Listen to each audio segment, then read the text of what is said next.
year for them, but it's unbelievable fast. Oh, that's fantastic. Got twice the speed of Bell.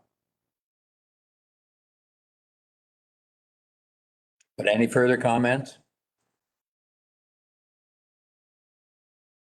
Okay, we'll take that, and it's now 9:20,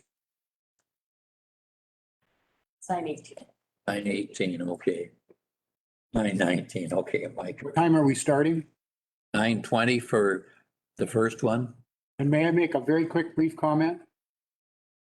One thing that I'm really missing by not getting together was on there, and you and Dougal voted no on 4321 the last time.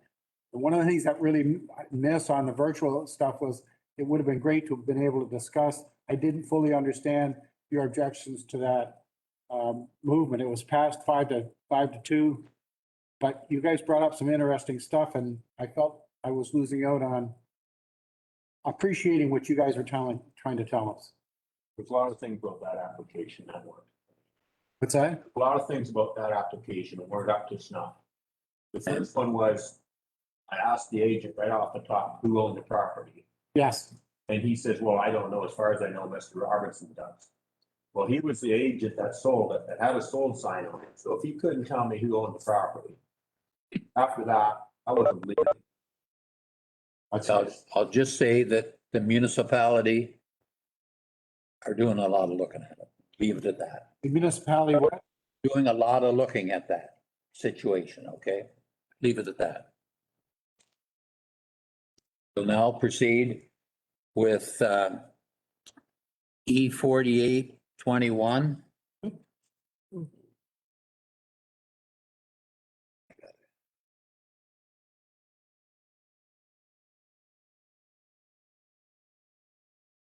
Find it here.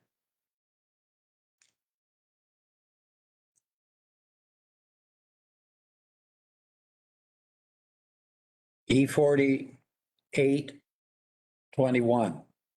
Take notice an application has been made by Johann and Tina Friesen, 62 Oak Street, Aylmer, for consent pursuant to section 53 of the Planning Act 1990 as amended to sever lands municipally known as 62 Oak Street, town of Aylmer. The applicant proposes to create an easement with a width of 2.038 meters, 6.686 feet along Oak Street by a length of 33.33 meters, 109.252 feet on an area of 74 square meters, 0.028 acres for proposed underground hydro easement over the private lot known as 62 Oak Street in favor of the applicant. Do we have any applicants or agents and interested parties who wish to speak to this application? Please introduce themselves to the committee.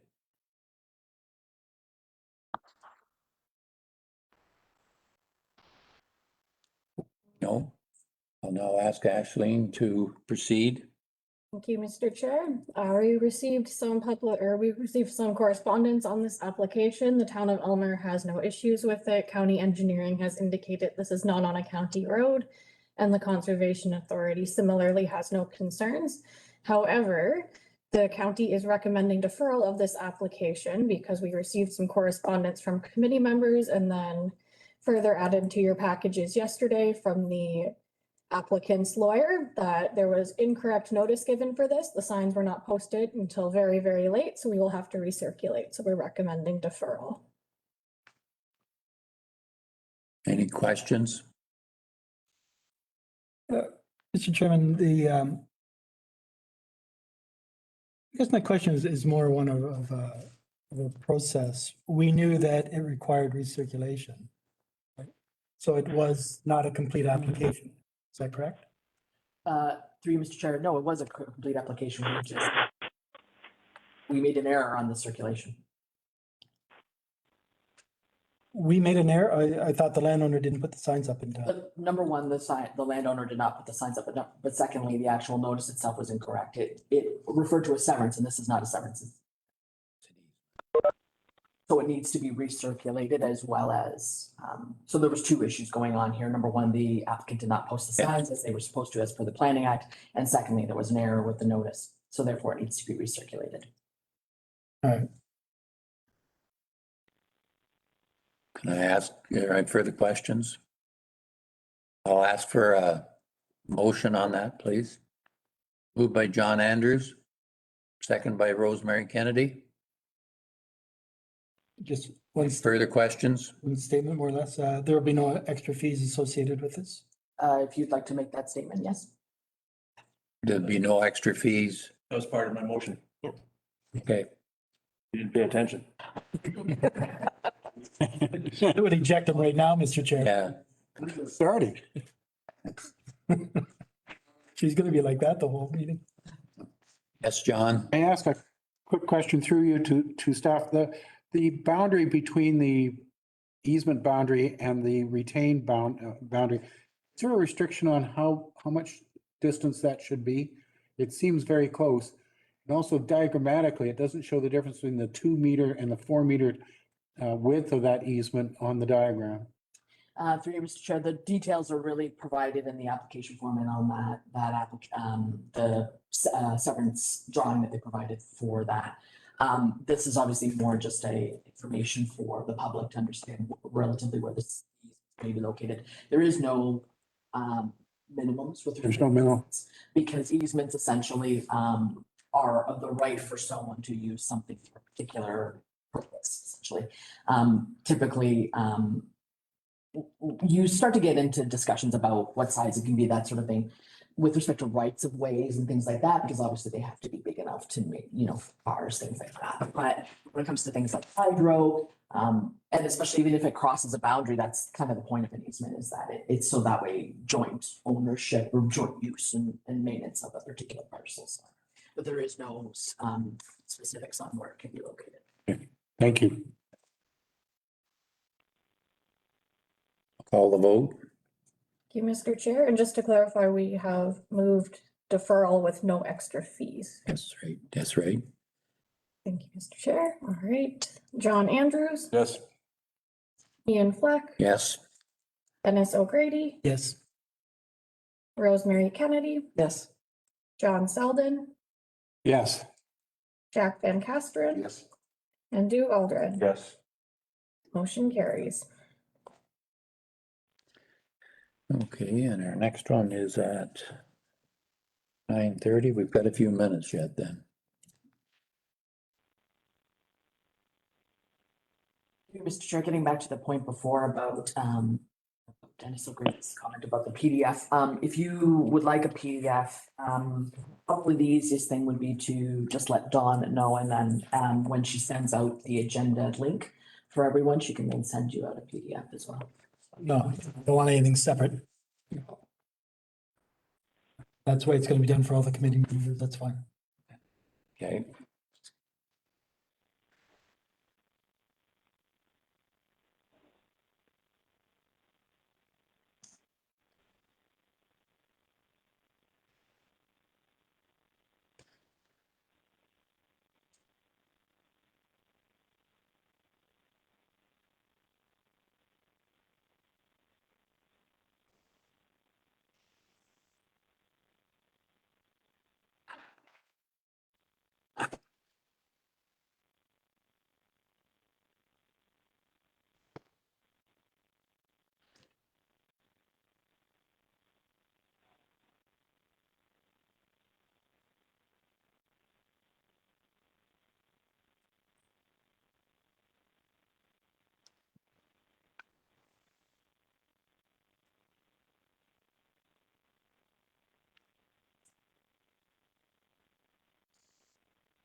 You want? Yep. Sweet. That's a good yield, but it's a treat down. Oh, really? Yes. Just There's a couple. first time in a long time I've combined wheat and 4-wheel drive.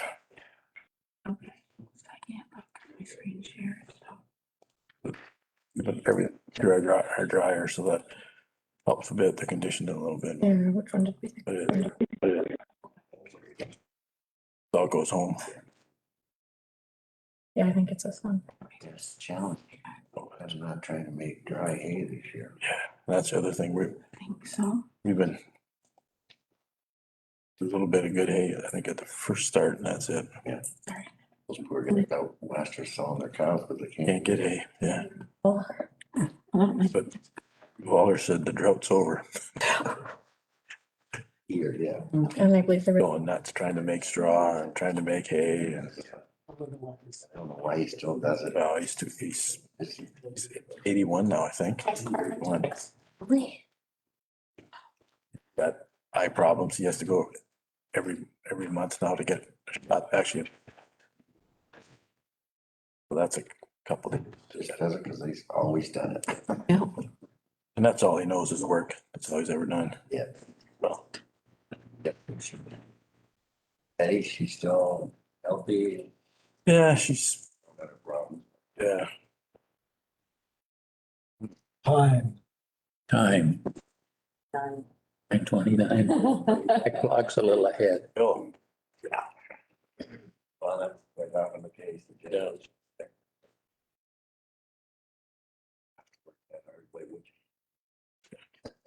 Bill's at Long Point every Friday at noon, and sometimes Thursday night. Okay, we'll now proceed with the next one, which is application E 4921. Take notice that an application is made by Francis Klassen, 10 Oak Street, Vienna, for consent pursuant to section 53 of the Planning Act 1990 as amended to sever lands municipally known as 10 Oak Street, Municipality of Bayham. The applicant proposes to sever a lot with a frontage of 27.46 meters, 90.1 feet along Oak Street by a depth of 40.58 meters, 133.15 feet, and an area of 926.09 square meters, 0.23 acres for future residential use, and retain a lot with a frontage of 33.3 meters, 109.1 feet by a depth of 28.4 meters, 93.1 feet, and an area of 907.23 square meters, 0.22 acres, proposed to maintain the existing residential use. And I'll call on Ashleen for comments. thank you, Mr. Chair. Should we see if anyone is here first? Oh, sorry, applicants or agents and interested parties who wish to speak to this application, please introduce themselves to the committee.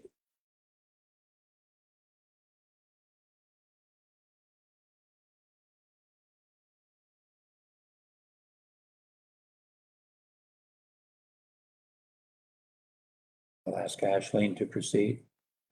Thank you, Mr. Chair. The municipality of Bayham supports and recommends approval of this application, subject to the included conditions. County engineering has indicated that this application is not on a county road, not included in the original agenda package, but submitted as a late comment and sent to you all at a later date, were comments received from the Conservation Authority. They have no concerns with this application as it is outside of their regulated area. So the application is consistent with both the 2020 provincial policy statement and complies with the County of Elgin official plan regarding lot creation and settlement areas. As such, planning staff is of the opinion the application is acceptable from a planning perspective and recommends approval subject to the following conditions. A digital copy of the draft and final deposited reference plan be provided to the County of Elgin. And that solicitor undertaking to provide a copy of the registered deed for the severed parcel once completed. Additionally, the following conditions have been provided from the municipality of Bayham. And those are that a digital copy of the final survey is received by the municipality. The applicant pays a planning report fee to the municipality, cash in lieu of parkland dedication fee payable to the municipality, installation of municipal water and municipal sanitary sewer stub connections to the severed lot, rezoning of the retained lands to a site-specific village residential zone to recognize a reduced rear yard setback, Provide a grading plan showing adequate stormwater control of surface water runoff to not adversely affect neighboring properties, municipal street, or receiving water courses. And the applicant is to provide confirmation of adequate elevation above the susceptible flood area from the Long Point Regional Conservation Authority prior to development of the severed land. Any comments, Nancy, on this? Any comments from members of the committee on this application? Jack? This the one that there was also an appendage added later in this email, or was this a different one? Yeah, it showed the 100-year flooding. So that diagram, got that black line on it, that's the area that's of concern. It's nowhere near the yellow subject land, right? Yeah, actually, I was going to ask about that as well. I think Ashleen was just saying that the areas outside the LP, Long Point Region Conservation Authority area, is that defined based on the 100-year flood line, or is it just because in the material it indicated that there was a small area in the southeast corner of the lot that was problematic, and yet that seems above that flood line, that 100-year flood line. If I may speak to that, Mr. Chair. Yes, go ahead, Ashley. I'm unsure why the attached email with that PDF did not get circulated to you guys, but I will read what I got from the Conservation Authority for you, just for your information. The property at 10 Oak Street in Vienna is located entirely outside the flood hazard of Big Otter Creek. Updated ravine floodplain mapping was completed by Wooden Associates in partnership with our member municipalities. This updated information has refined the floodplain of Big Otter Creek. Long Point Regional Conservation Authority staff have no concerns with the proposed severance of 10 Oak Street in Vienna. For your information, I have attached a map of the updated floodplain mapping in relation to the subject lands. That was received from the manager of watershed services over at the Conservation Authority. Yeah, that answers my concern because I got the map, but I didn't. Because I looked at that map and I went, no concern, but a whole bunch of houses and buildings built inside that floodplain already. Okay, thank you. Thank you. Any further questions? Thank you, Mr. Chair. I'll move that Moved by Jack, be accepted with the conditions as written. seconded by John Selden.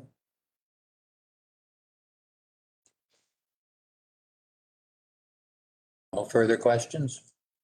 I'll call the vote. Thank you, Mr. Chair. John Andrews, Yes. Ian Fleck, Yes. Dennis O'Grady, Yes. Rosemary Kennedy, Yes. John Selden, Yes. Jack Van Castren, Yes. and Dougal Aldred. Yes. Motion carries. The decision rendered today for this application will be circulated within 15 days after the notice. There is a 20-day appeal period from the giving of the notice of decision in which any person or public body may appeal the decision or any condition imposed. If no appeal is received within 20 days of the giving of the notice, the provisional consent becomes final. The applicant has 1 year to meet the conditions imposed and submit the necessary documents for certification, or the consent will lapse and a new application will be required. Please leave the identification signs in place until the appeal period ends, after which they can be removed.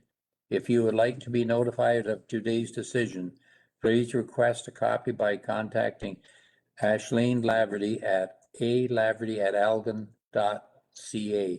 A copy of the comment package is also available upon request and includes all correspondence received. Thank you.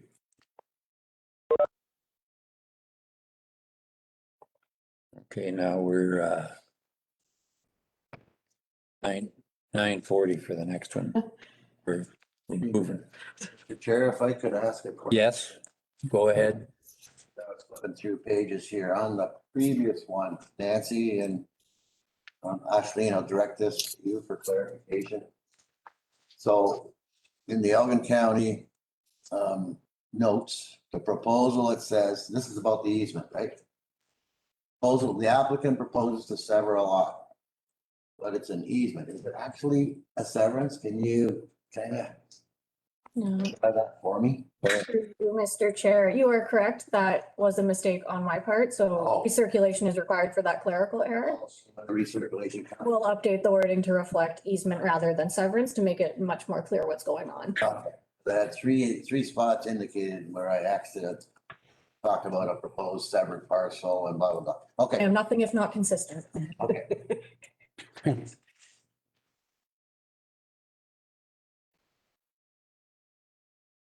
Okay, so,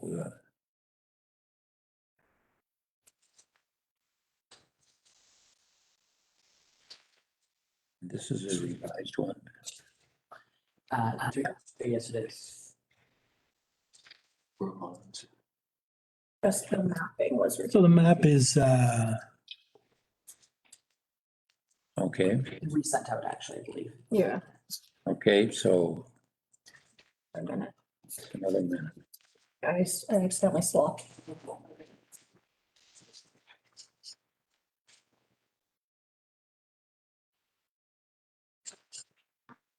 It's getting cold in here.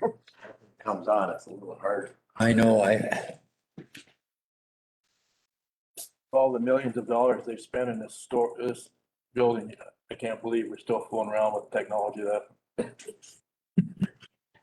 don't even talk about some of the stuff. You It's the atmosphere we want from that technology. haven't been in Elgin Manor lately. That's for Putting these new air conditioners in every room. the same as there now. Oh, they had to, because they had a special circulation, but they had to have. Well, We have that same style at our store. Doesn't check and carry on like that. but 90% of them are still shut off. You get somebody 95, my mother-in-law, 95, got a blanket on all the time. Sure, it's night for me. Yes. Take notice, an application has been made by WD Bronze Limited, 980 Jackson Side Road, Cortland, for a consent pursuant to section 53 of the Planning Act 1990 as amended to sever lands municipally known as 9222 to 9228 Allward Street, municipality of Bayham. The applicant proposed to sever a lot containing an existing semi-detached dwelling with a frontage of 15.24 meters, 50 feet along Allward Street by a depth of 49.93 meters, 163.81 feet, and an area of 775 square meters, 0.191 acres, and retain a lot with a frontage of 15.24 meters, 50 feet, by a depth of 58.72 meters, 193.65 feet, and an area of 890 square meters, 0.219 acres, each proposed to be used for existing residential use, one unit of a semi-detached dwelling for each the severed and the retained lots. Do we have any applicants or agents and interested parties who wish to speak to this application? Please introduce themselves to the committee.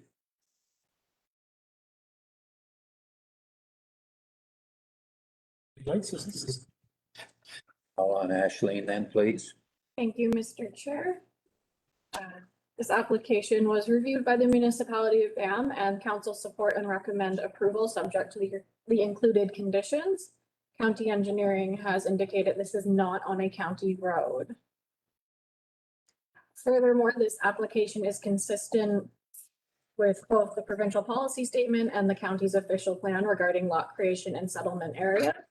As such, planning staff recommends approval subject to the following conditions. A digital copy of the draft and final deposited reference plan be provided to the county of Elgin, and solicitor undertaking to provide copy of the registered deed for the severed parcel once completed. Additionally, it is recommended that the following conditions from the municipality of Bayham be included as conditions for consent. Those include a digital copy of the final survey, planning report fee payable to the municipality, cash in lieu of parkland dedication fee payable to the municipality, rezoning of both the retained and severed parcels to permit a reduced minimum lot area and reduced minimum lot frontage, and providing confirmation of a registered easement agreement for the shared drainage swale. Are there any comments or questions? Kevin, the map does not match what they're talking about here. So is the map in error? Were their buildings built after the fact? Through you, Mr. Chair, our Elgin County mapping only does aerial every 5 years, and that's what we base our circulation maps on, unfortunately. And so this was only built last year, I believe. So it's a very recently constructed semi-detached dwelling. Okay. All right. Yeah, there's got to be a way for the landowner to give us more accurate information than that as well. Did they not submit something that showed the lot that showed, and was it a map? And Mr. Chair, the application package that was sent to you, to the committee members, showed the proposed, semi-detached dwelling. And it shows the location of the garage, that sort of thing, as well as there's a drawing as well that shows the retained and the severed and the split of the semi as a drawing. So that information was submitted to the committee members. It's just unfortunate we have really no ability to show different aerials, because otherwise we'd have to use Google Maps, and we don't have a license to do that per se. So we're relying on our aerial maps, which unfortunately we only get updated every 5 years. so in a case like this where you've got the sketch from the I guess the pre-application or the whatever we call, that probably would have helped with this application, to include a map like that, not just for us, but for everybody reviewing it. Because this is a formal application. It shows that there's a severance where there's nothing there. And I think we need to make sure that the public who are reviewing these things understand that in fact there are buildings there that we are dealing with it. And if we have that map already in there, it could have been included in this application just to clarify it for the people who are looking at this, including me. So through you, Mr. Chair, we do the location map specifically so people are aware of the location of the actual severance. We do a black and white. We try to remove everything that we can, other than showing essentially where the location of the severance is occurring, so people are aware of it. If we were to move towards a system where we would start sending out the actual sketch, that is something we can do. It's just that right now we send out one page and it includes the actual notice, and then on the back page is the location map. So if we were to move to a three-page system, it would just take more time and effort in order to then send out. So I know other municipalities do send out the sketch. Sometimes it causes more confusion than it helps. We put signs on the property as well, and we also, like I said, have a basic map so people are aware of the location of it. If we were to move to the system where we would start sending out the actual drawing, we can do that, but that would have to be a decision of the committee if they feel it would be necessary. But we're trying to keep it as simplistic as possible. And we allow people the opportunity that if they don't understand and they see something that maybe doesn't drive sitting on the ground, then they can certainly give us a call. And that's the point of the notice too. So. John Selden? Mr. Chair, Nancy, is there a criteria for the depth or the area of the lots like this and their frontage? Both are too small according to standard, and yet there's been no objection to that. And at what point is if it's 50% of what the standard is then that's objectionable? This didn't seem to raise any concerns. Mr. Chair, we rely on the municipality to tell us if they have an issue with respect to something for the site. Okay. So very often they will review it based on, if they're looking at a minor variance, for instance, the principles are, is it minor, does it meet the intent, zoning, and the official plan? So in this particular case, BAM has supported this consent, so obviously then they've also indicated that there needs to be a variance or a zoning amendment obtained in order to correct any frontage issues. So we would rely on them to let us know.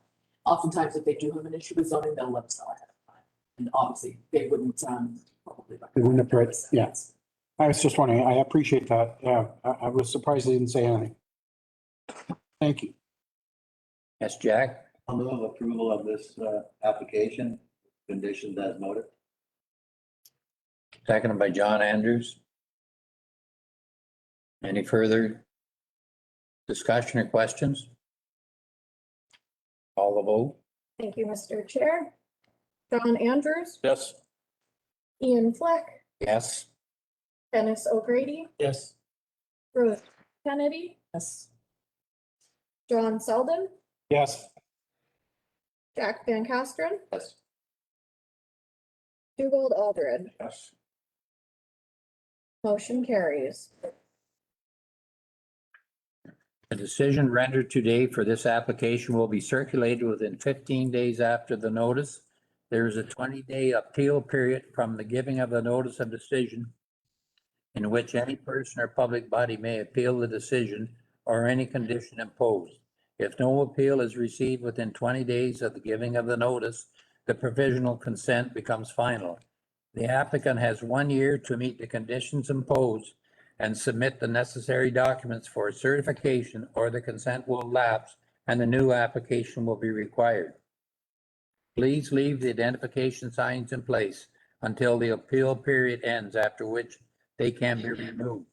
If you would like to be notified of today's decision, please request a copy by contacting Ashleen Laverty at alaverty@algan.ca. A copy of the comment package is also available upon request and includes all correspondence received. Thank you.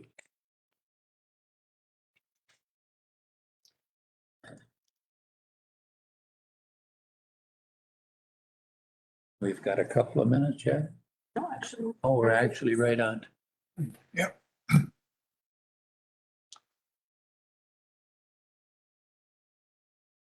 Okay, we'll just wait. Jack must have just slipped out for a minute. Absolutely. Yeah. Morning.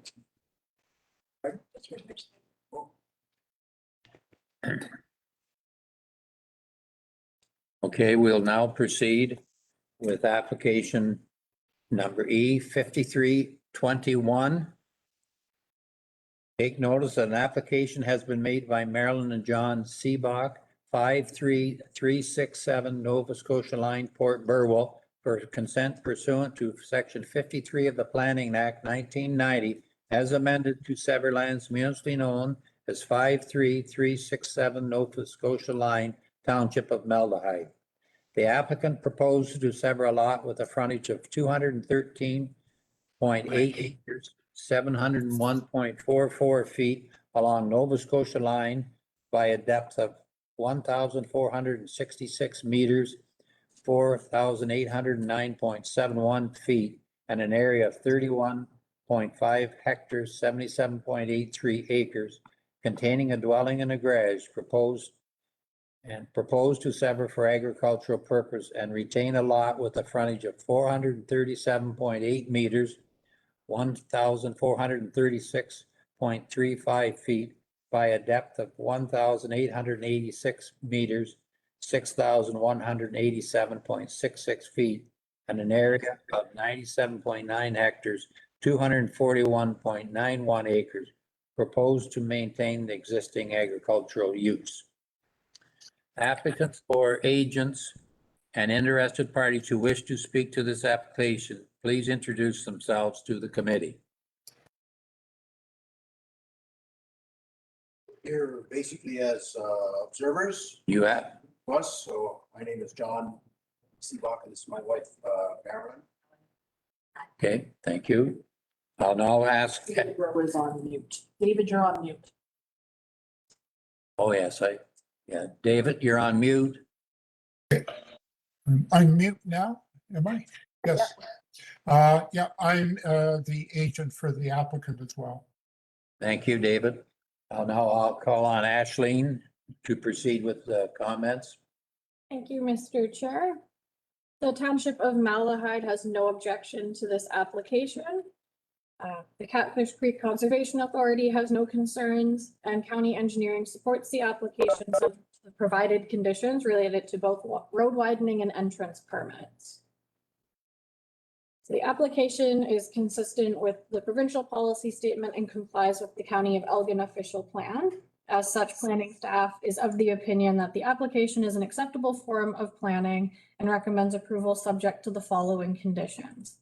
That the owner dedicate lands along the frontage of the severed and retained lots/parcels up to 15 meters from the center line of construction of Nova Scotia Line, County Road 42, to the County of Elgin for the purposes of road widening, if the right-of-way is not already to that width, to the satisfaction of the county engineer, all costs to be borne by the owner. That if necessary, an entrance permit be obtained from Elgin County for the entrance to the severed parcel. All costs associated with this shall be borne by the owner.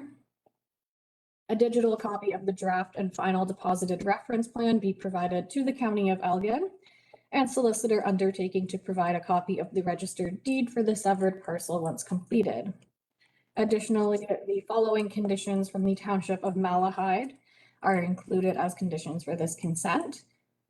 That the applicants initiate and assume all planning costs associated with the required official plan amendment, zoning amendment, minor variance, or other land use planning process as required in accordance with the Ontario Planning Act, RSO 1990, with such costs to be paid in full to the township, and that the required process be successfully completed prior to the condition being deemed fulfilled.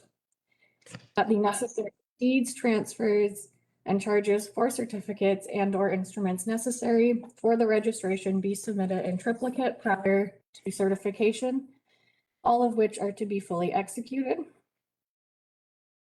That all applicable property taxes, municipal fees, and charges be paid to the municipality prior to the stamping of the deeds.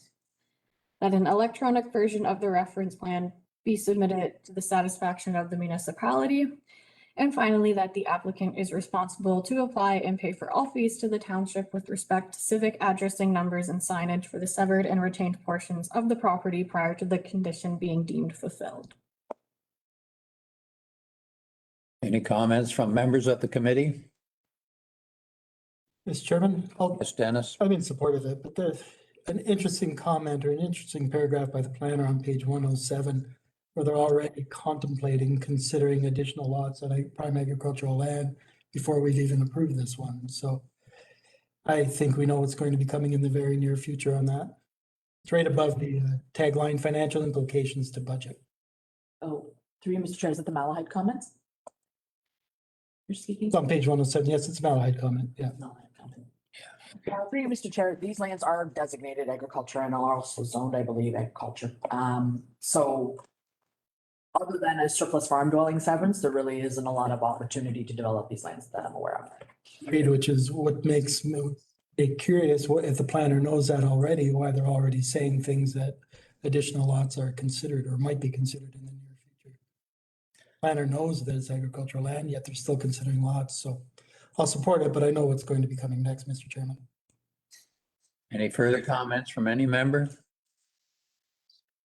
Through you, Mr. Chair. So normally the policies of the county plan require minimum farm sizes of 40 hectares. Yes. And in this particular case, looking at the way the county plan is worded, it says about 40 hectares, which unfortunately allows a little bit of flexibility, but also fortunately not enough flexibility. So in this particular case, looking at the site itself, as you can see, it's joined by a very small portion that's actually wooded. So it's almost a natural severance case. And I think 31.5 hectares continues to be farmable from my understanding and will continue to be farmed. So we had supported the severance based on that consideration, basically. But if committee members have an issue with that, they can certainly discuss it. Any comments, David Rowe? No, I agree with what Nancy has said. It's almost all farmland, and much of what is being done is more for farm planning for the future. And the intent is that one of the sons will be taking over a portion of the farmlands. I move. Moved by John Andrews, seconded by Rosemary Kennedy. Any further comments?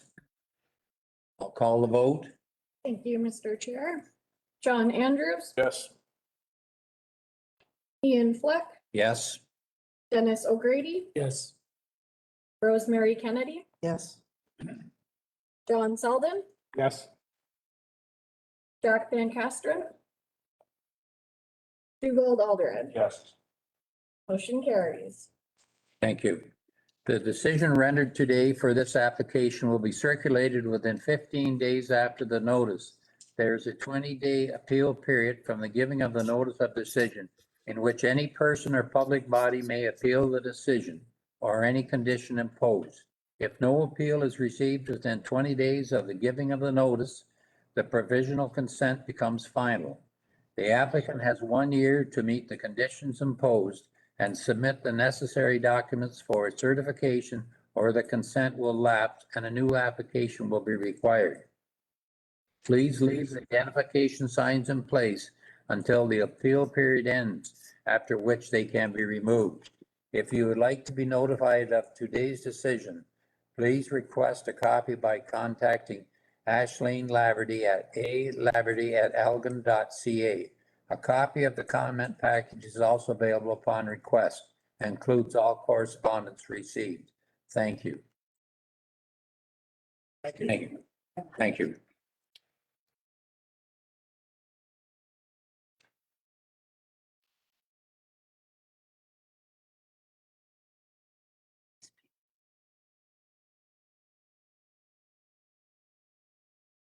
It's now 10 o'clock. Yes.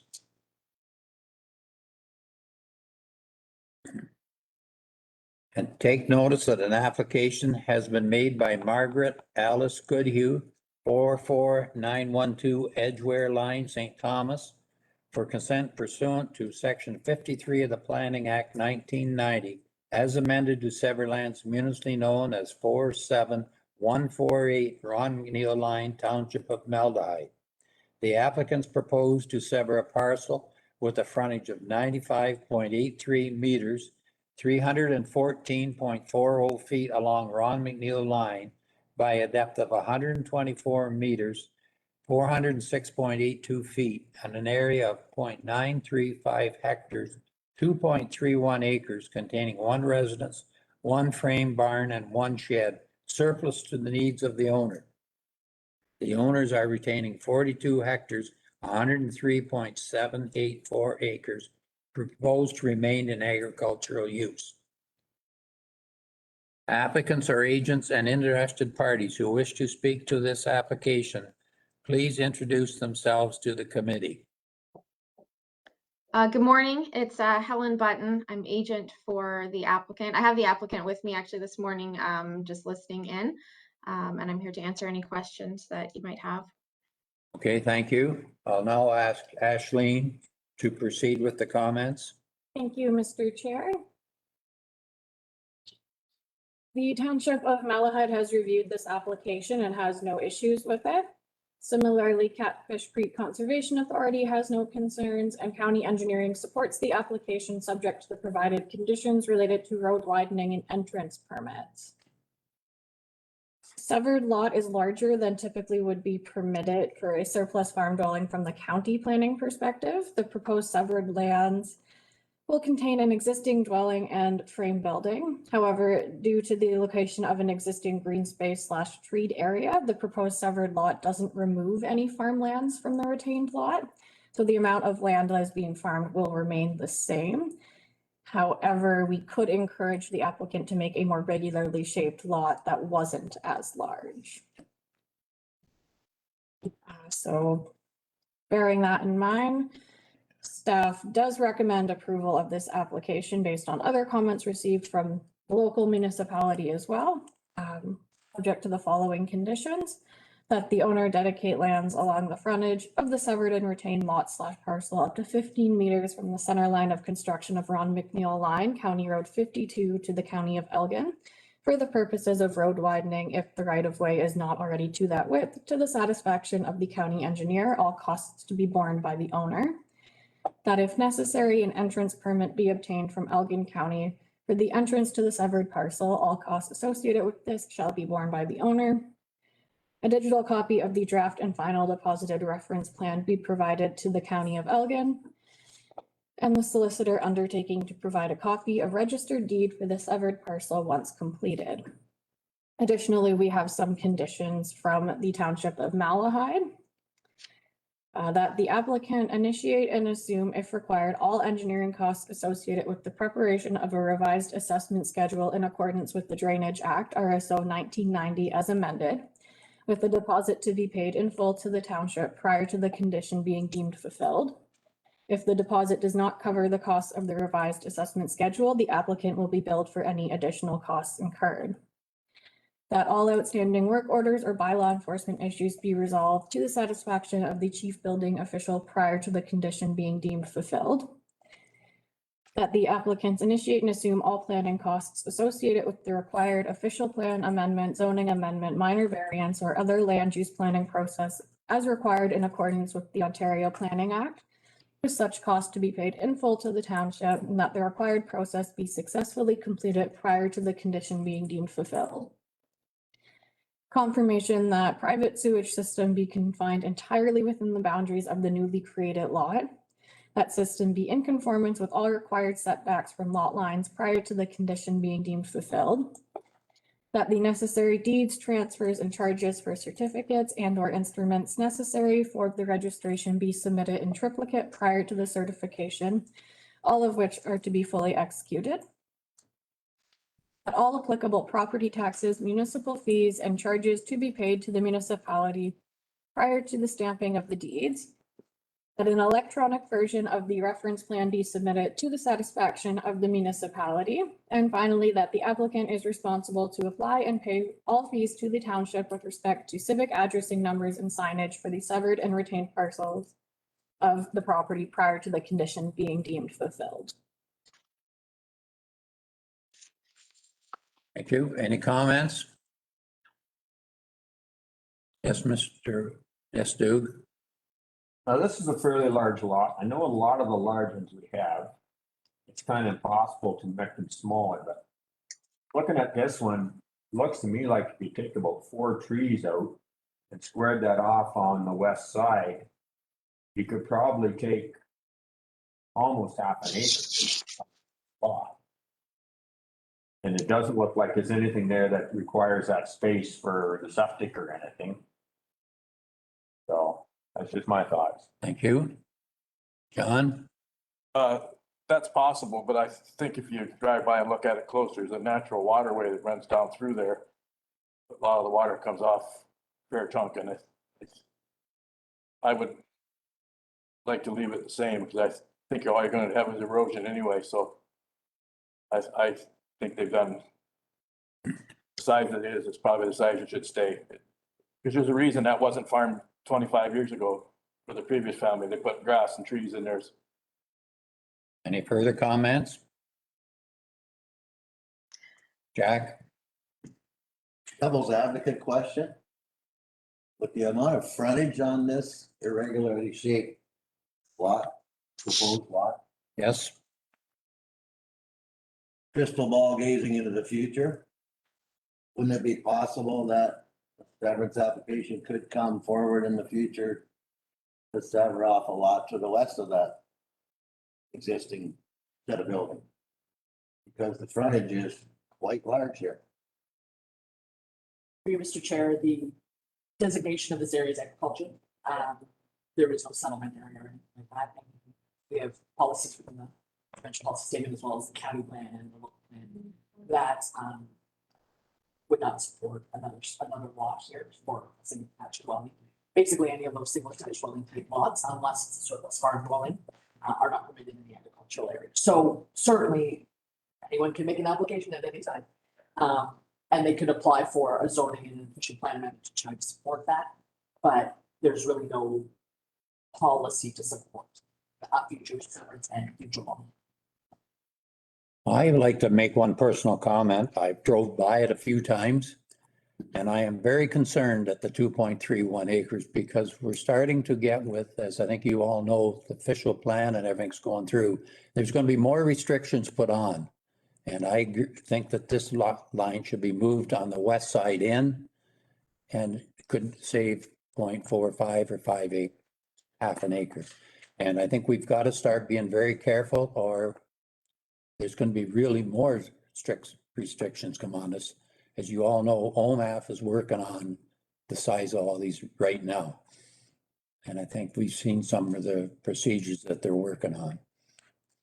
Any further comment? Mr. Chairman, I've got a question. This is second severance off that parcel. I'm assuming that the one on north of Mapleton line was a previous severance for this farm parcel. And I'm also assuming, since I didn't see any red flags, that there is some reason why the landowner's allowed two severances, whether it's be a time frame or something like that.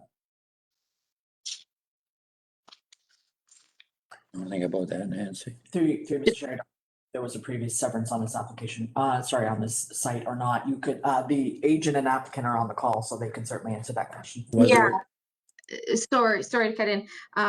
There was the previous parcel created, December 22nd, 1977 was the date that we were able to trace. We didn't have a whole lot of information on that, but that's what we were able to gather from the registry office.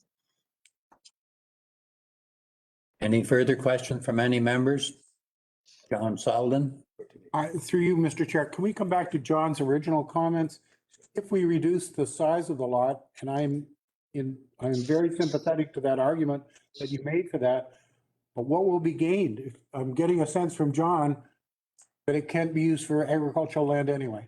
But over the last 3 years and what I have seen over years, it doesn't matter, like it's still accepted that as becomes part of the agricultural farm. If we start doing that, we're making all these, there's going to be a question on 50 or 60% of them that they've got a spot that is better grass than water, or that farmed. So you're saying it's precedent setting. That's just what it is. It's going to be a precedent setting. I agree with, through you, Mr. Chair, I go back to what Duke said originally. I think we have to be very cautious because if 2.31 acres is accepted as an acceptable lot in this case, where it doesn't require it for septic, it doesn't require it because the well is there. Again, a different way of looking at it is we can suggest that it be moved, that westerly line be moved closer to the set of buildings. Doesn't mean the trees have to come out. It doesn't mean that the grass has to come out, No. especially since the proposed buyer is a family member. It just takes away that precedent-setting decision of ours. If we accept a 2.31 acres as acceptable, we're going to be, we better be prepared to be bombarded with a whole bunch of new ones. Because this isn't required by septic or well or anything to that effect. It's just aesthetics. So that, those trees and that grass could be part of the farm. It's up to the farm owner whether they want to remove the trees or remove the grass and try and make it cultivated land. They don't have to. Can I cut in just a little bit here? Yeah, so I mean, I have obviously don't have any argument to make on the idea of setting a precedent of a larger lot, but I think, so the applicant has the reason for the irregular lot. It's following the existing boundary of what's been cultivated through the history of that farm. And I know, I understand what you're saying about if we reduce the size, that there's no need to, in practice, actually remove those trees. But, I just think it makes sense to have the lot of, have the lot surrounding the dwelling follow the area of the land that serves the dwelling, that goes with the dwelling, including that yard with that treed area. There's certainly not going to be any further cultivated land added to that. Even if you did reduce the size of the lot, there's not going to be more agricultural land that's created by doing that. I guess my question is it necessary to be that large?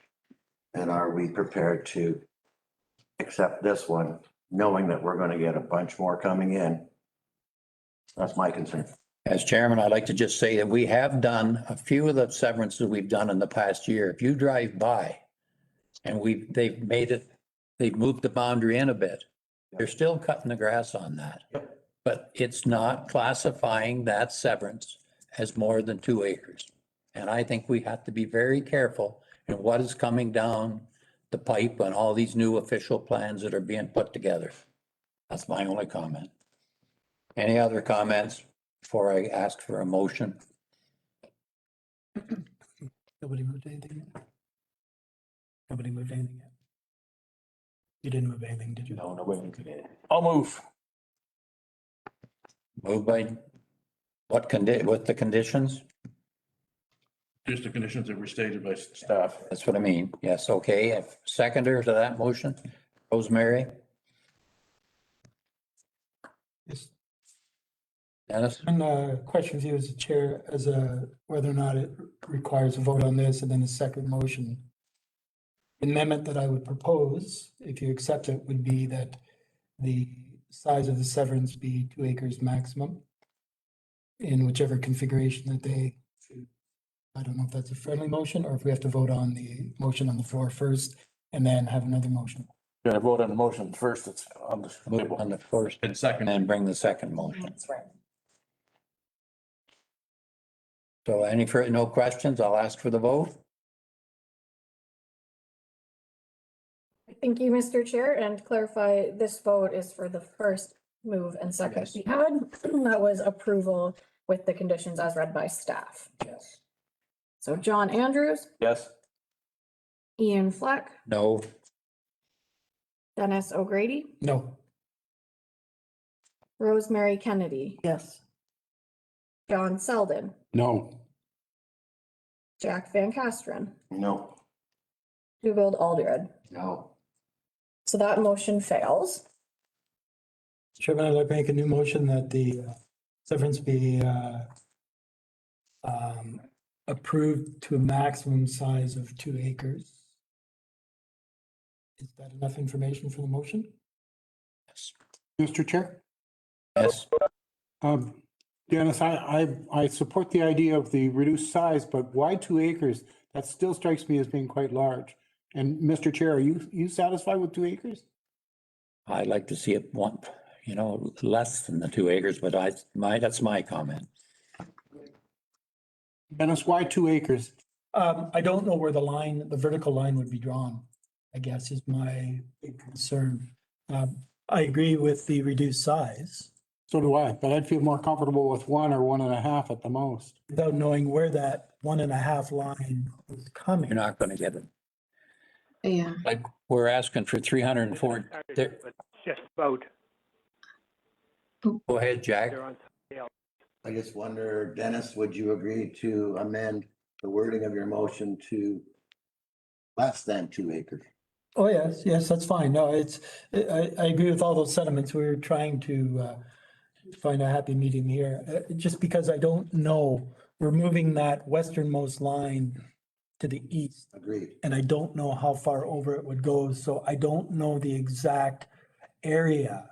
Agreed. So unless we ask the landowner to come back and show us where a 1.5 line would be, a 1 3/4 line would be, a 2 acre line would be, that would be the only way to, without any extra fees, it's just delay it by a month. That would be the only other option. And that's what I suggest, rather than make the motion specific to 2 acres or 1.75 or Yeah. 1.5, let's just make less than 2 acres. That's acceptable. Through you, Mr. Chair, what I could recommend is you could recommend deferral of this application and allow the applicant an opportunity to reduce the size of the lot. And then you can review it again. at the next meeting or subsequent meeting to That's more, What they ultimately Let's do that. that may reduce and also. that's more sensible. Okay. I think, yeah, I think to give an opportunity to go out and have the surveyor go out and take a look and see what makes sense. Yes. Mr. Chairman, withdraw the motion. Okay, so we need, Just one question. So if they come back with 2 acres or less, are we gonna do the circle again or is it gonna pass? Let's not waste time here. I don't have anything. I don't, I think what we're asking here is that they come back with a suitable, what they can live with, and they know that we are asking that it be less than Less than 2 acres? the 2 acres. Let's, I think that's what we asked them to, we defer it, we asked them to come back where they're suitable. They're the ones that have got to bring it back where they are suitable, because if we say something and it's not suitable, then I think this is a way to do it. I think we've got to work with our clients. Yes, Mr. Chair, may I? I I think Jack's point's really good. I'm concerned about less than 2 acres means 1.95 is acceptable, and we're going to rubber stamp that the next time. That doesn't make sense. If we're going to make this recommendation for deferral or however we're going to do it, then we should indicate that what they come back with should reflect closer to 1.5 or 1.25 as opposed to right up against 2. We need, I think we need to give some direction or we're just going to go around in circles. You're quite right. I don't think 2 acres is acceptable, but Dennis's point is correct. What does 1.5 acres look like? Yes, Doug? Like it's a fairly deep lot.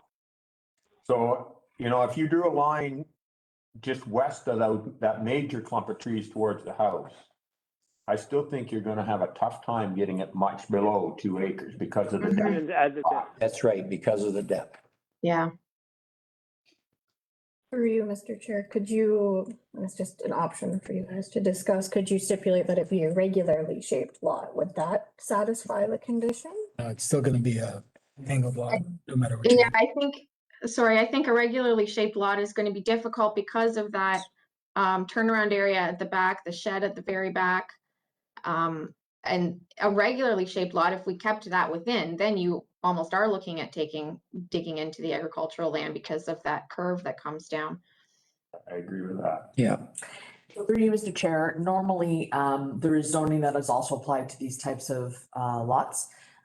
So the applicant can also take a look at it from the zoning perspective. There's certain setbacks that are required, for instance, for the house, for the septic. So, you could use those as the parameters then to ensure that the lot line ultimately makes sure that the septic and well are incorporated and have adequate setbacks as well as the house lot line. Actual yeah, property lot that's what line. I think we've asked, and they are willing to get a surveyor, I believe. Is that what the agent said? You were willing to? Well, the sketch that was submitted was prepared by a surveyor who we could have out to take a look at redrawing that. Or, yeah, our applicant will also just look at what's reasonable for them. Well, I personally, if it's 1.9 or 1.8, that's better than 2.31. Jack, you have a question? I'm searching here. Nancy, what is the Elgin official plan as far as acreage parameters? Isn't there a? No, there's not. For surplus farm lots. It just says kept to a minimum that, excludes agriculture. We've done them 3 acres. Yeah. But it uses the terminology that's used in the PPS and the county, just kept to a minimum is all it says. So, and generally the 1 acre is that's a general size that is often used. Only because usually an acre can encompass septic well, house, shed, those sorts of things. It's usually large enough to continue. Then I'll make a motion if I could. Yes, That would be deferred, go back to the applicant to come back with a proposal that cuts the acreage back. yes. If that's Give a second to that motion. Doug Alder. I'd ask for the vote to be called. That's sure that should be in your motion.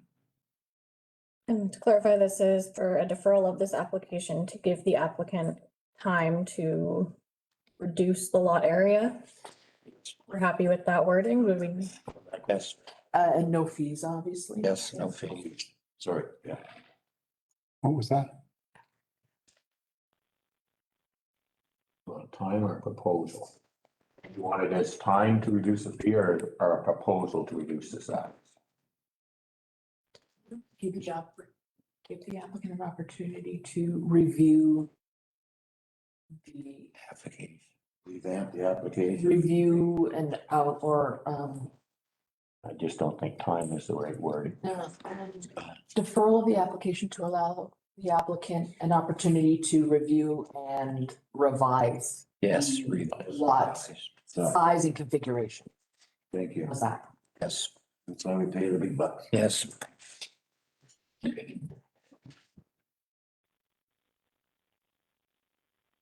So that is a deferral to allow the applicant the opportunity to review and revise the lot size and configuration. Yes. And that's moved by Jack and Fees are charged, sorry. I just want to make sure that that's incorporated too. seconded by Duke. Moved by. All right, And seconded. Yes, John Andrews, No, Ian Fleck, yes, Dennis O'Grady, Yes. Rosemary Kennedy, No. John Selden, Yes. Jack Van Castren, Yes. Doug Alderud, Yes. motion carries.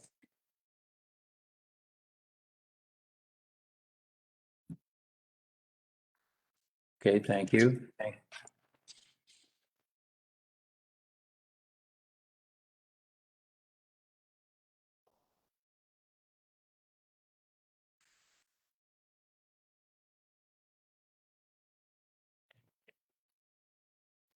Okay, it's been deferred and voted on and been accepted, the deferral with conditions. And then Ashley will be in contact with respect to deadlines for the next committee. Okay. Yeah, All right, thank you. thank you. 10, okay, so we're now on the next one. Do you need to read anything? Do you need to read that motion? Oh, it's a straight deferral, I don't read this. Oh, you don't need to read that. Good. Thank you.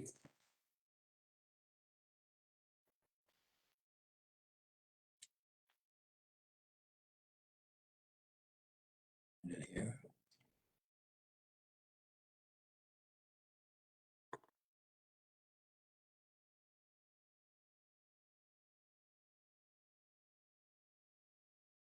Okay, now we're on application number 55E55-21. Take notice that an application is made by Anthony and Cheryl Bennett, 220 Church Street, Belmont, Ontario, for a consent pursuant to section 53 of the Planning Act 1990 as amended to sever lands municipally known as 220 Church Street, Municipality of Central Elgin. The applicants propose to sever a parcel with a width of 20.1 meters, 65.9 65.94 feet along Church Street by a depth of 4.89 meters, 16.04 feet, and an area of 98 meters squared, 0.024 acres to be conveyed to 216 Church Street. The owners are retaining 1,347.28 meters squared, which is 0.333 acres proposed to remain in existing residential use. Applicants or agents and interested parties who wish to speak to this application, please introduce themselves to the committee. Hi there, I'm Trevor Marr, just an agent. I live at 216 Church Street, the portion that we're looking to add the small severed part to. Okay, well, now ask Ashleen to speak to with the comments to this application, please.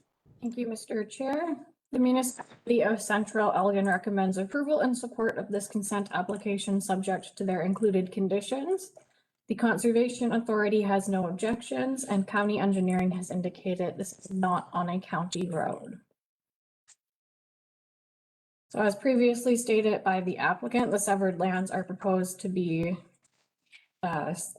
severed and conveyed to the adjacent property at 216 Church Street, and the retained parcel will be maintained as the existing residential use. The two lots created basically just facilitate in creating a more urban fabric, and currently there are no changes to any land uses or servicing requirements. As such, planning staff is of the opinion the application is acceptable from a planning perspective and recommends approval subject to the following conditions. A digital copy of the draft and final deposited reference plan to be provided to the County of Elgin. Solicitor undertaking to provide a copy of registered deed for the severed parcel once completed. And that the severed lands are deeded in the same name and interest as the abutting lot at 216 Church Street, and that section 50 subsection 3 of the Planning Act applies to any future consent affecting the same lands. Additionally, the municipality of Central Elgin has provided the following conditions. That the severed lands be merged with the abutting lot to the south, 216 Church Street. That subsection 3 or 5 of section 50 of the Planning Act RSO 1990 as amended shall apply to any subsequent conveyance or transaction involving the subject lands. The solicitor for the applicant is to provide an undertaking whereby they inform the committee in writing that the lands are being conveyed to an abutting property owner and thus a merger of title will take place, which merger shall include all interests held inclusive of mortgagees' interests. And the municipality of Central Elgin is to be provided with a copy of the reference plan. Any comments from any members of the committee?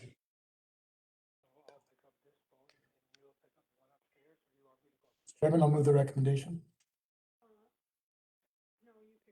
Been moved by Dennis O'Grady. Any seconder? John Selden.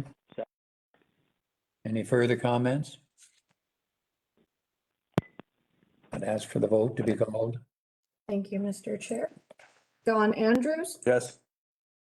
Ian Fleck, Yes. Dennis O'Grady, Yes. Rosemary Kennedy, Yes. John Selden, Yes. Jack Van Castren, Yes. Stu Aldred. Yes. Motion carries. The decision rendered today for this application will be circulated within 15 days after the notice. There is a 20-day appeal period from the giving of the notice of decision in which any person or public body may appeal the decision or any condition imposed. If no appeal is received within 20 days of the giving of the notice, the provisional consent becomes final. The applicant has 1 year to meet the conditions imposed and submit the necessary documents for certification, or the consent will lapse and a new application will be required. Please leave the identification signs in place until the appeal period ends, after which they can be removed. If you would like to be notified of today's decision, please request a copy by contacting Ashleen Laverty at alaverty@elgin.ca. A copy of the comment package is also available upon request and includes all correspondence received. Thank you.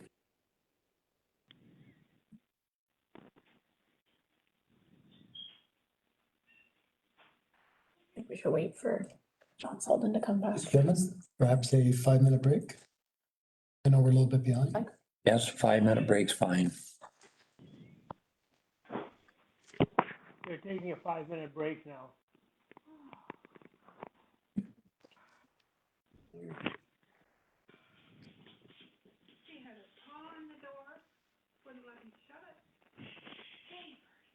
Us. Thanks. Muted. I don't have that. Well, I think she waits at the door for me too, but we don't have, I don't have a problem.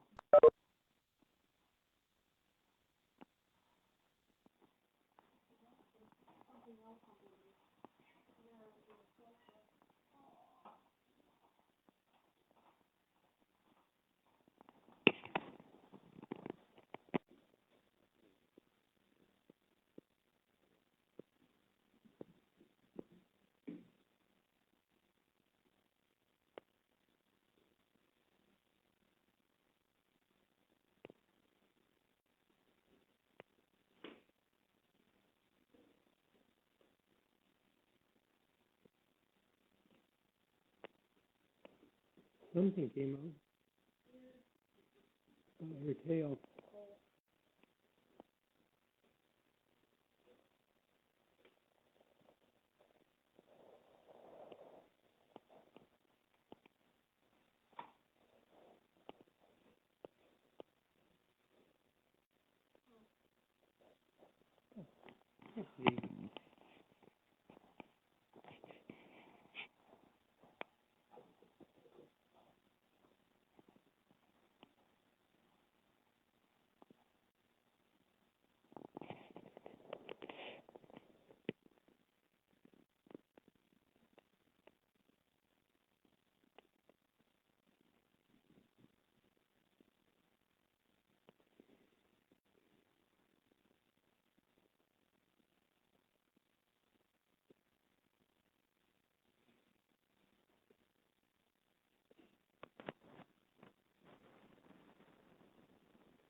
I saw a black one around, so.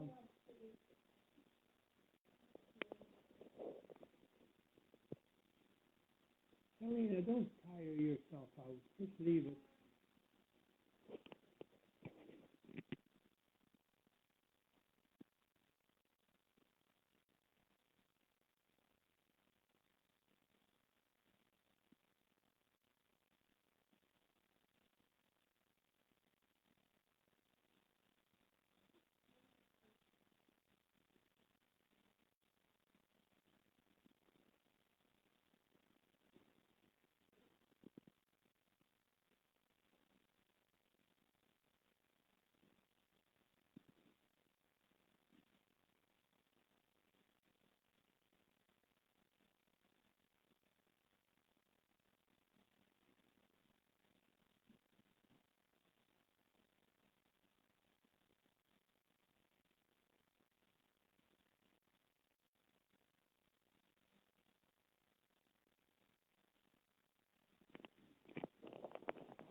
After you left, she came back and looked under that sofa that you were poking at.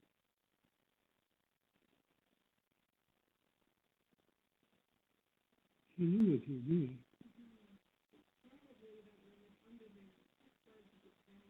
Yeah.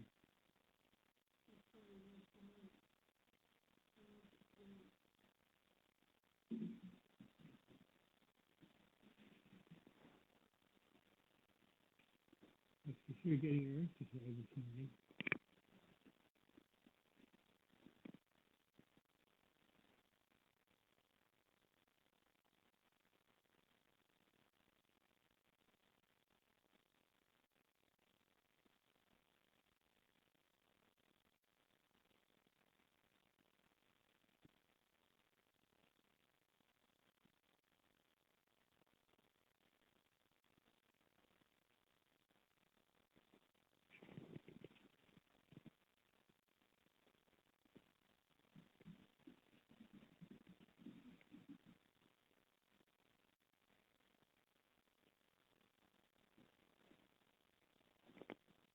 Well, she's got that big brown nose on the step. So she's pointing with that now.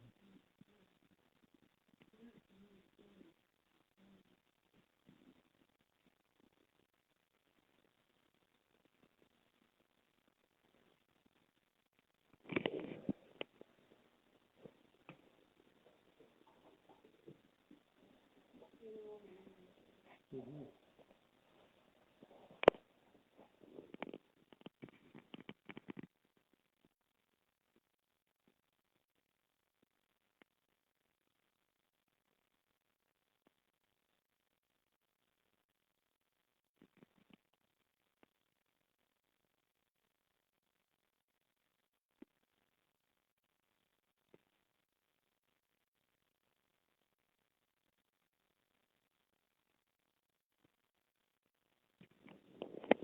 long 5 minutes.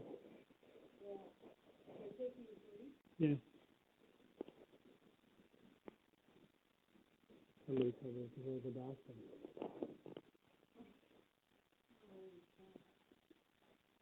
Smoke free.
The battery on that phone probably doesn't last very long now.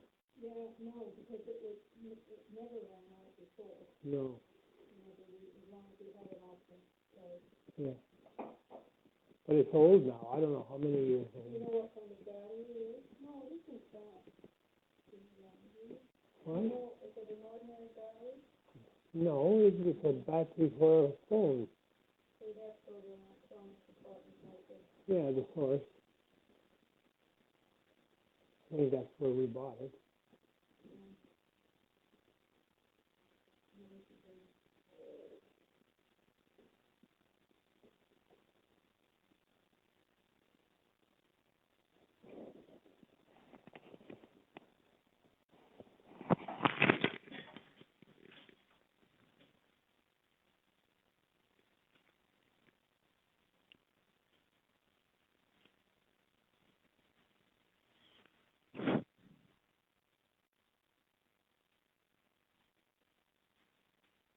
I wonder if you have to phone in again.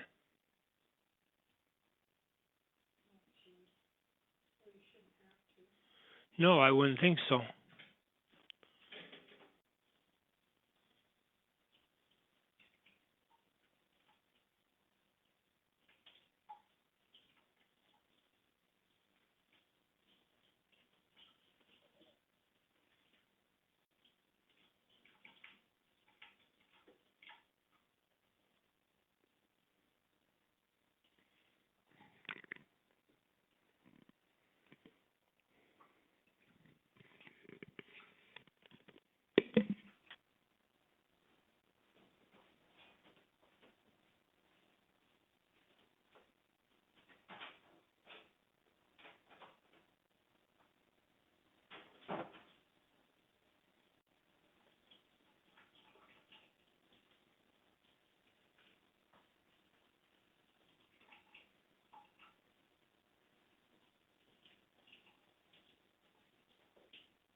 phone in on the fax folder.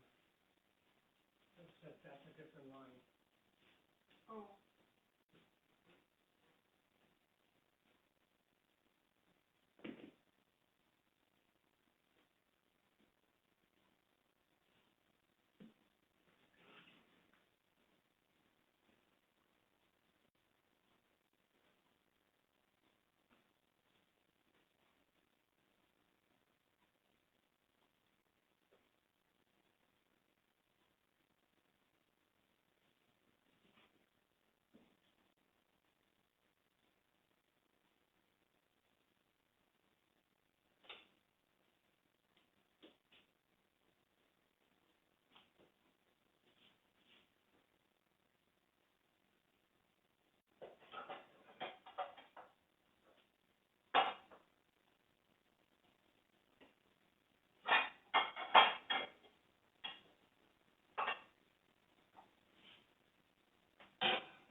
That phone doesn't work. No. I don't know.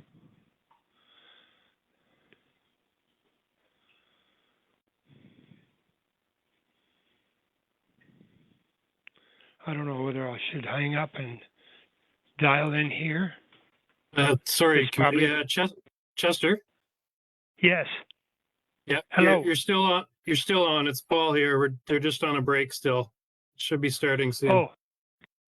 Oh, okay. How'd you get a hold of me? Everyone in the meeting can hear you right now. Can they? I'm sorry, the whole thing was on mute. We're gonna have to start over. I'm sorry, everyone. That's why they couldn't hear me. Yeah. Oh, okay, it's fine. We'll have to just start over again with the reading of the application. Sorry, everyone.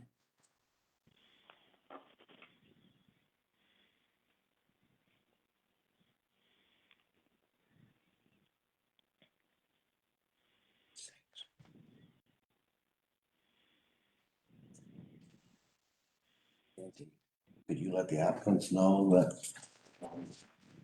Just to make sure that they can hear us and we can hear them. Well, now, right? Mr. Chair, would you like my sheets? I printed them off to read instead of having to find it on there.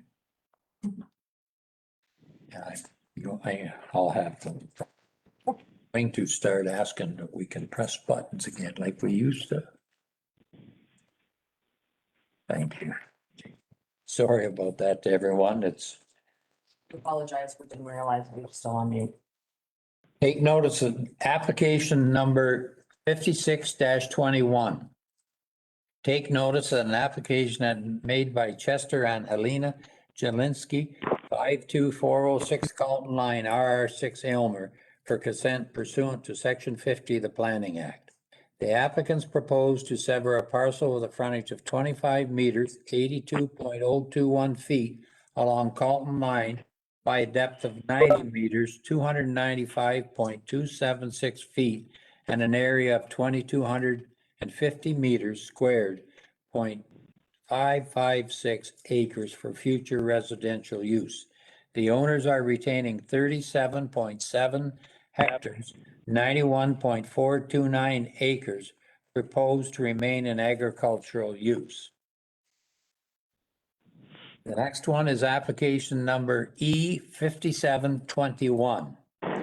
Take notice that an application has been made by Chester and Helena Jelinski, 52406 Carlton Line, RR6 Elmer, for consent pursuant to section 53 of the Planning Act. The applicants propose to sever a parcel with a frontage of 25 meters, 82.021 feet along Carlton Line by a depth of 90 meters, 295.276 feet, and an area of 2,250 meters squared, 0.556 acres for future residential use. The owners are retaining 36.7 hectares, 90.873 acres, proposed to remain in agricultural use. Excuse me. Application number E5821. Take notice that an application has been made by Chester and Helena Jelinski, 52406 Carlton Line, RR6 Aylmer, for consent pursuant to section 53 of the Planning Act. The applicants propose to sever a parcel with a frontage of 25.00 meters, 82.021 feet along Carlton Line by a depth of 90.0 meters, 295.276 feet, and an area of 2,250 meters squared, 0.556 acres for future residential use. The owners are retaining 36.54 hectares, 90.317 acres, proposed to remain in agricultural use. Applicants or agents and interested parties who wish to speak to these applications, please introduce themselves to the committee. Good morning, committee. My name is Paul Riley. I'm with IBI Group. I have been retained by the owners to support these three consents. We also have the owners on the line as well, Chester and Helena Linsky. Thank you, Paul, and sorry about the problem with the system for the last little bit. Sorry about that. Yeah, no worries. Okay, now ask Ashleen to proceed. Thank you, Mr. Chair.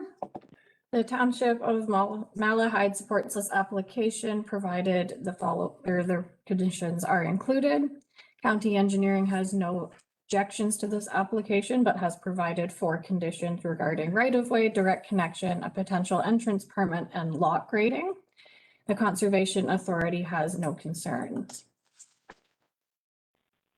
Planning staff is of the opinion that this application is acceptable from a planning perspective and recommends approval subject to the following conditions. And I should note that all of these conditions and these comments are applicable to all 3 of these applications. So 56, 57, and 58, they are all the same conditions. So county conditions include a digital copy of the draft and final deposited reference plan be provided to the County of Elgin. Solicitor undertaking to provide a copy of registered deed for the severed parcel once completed.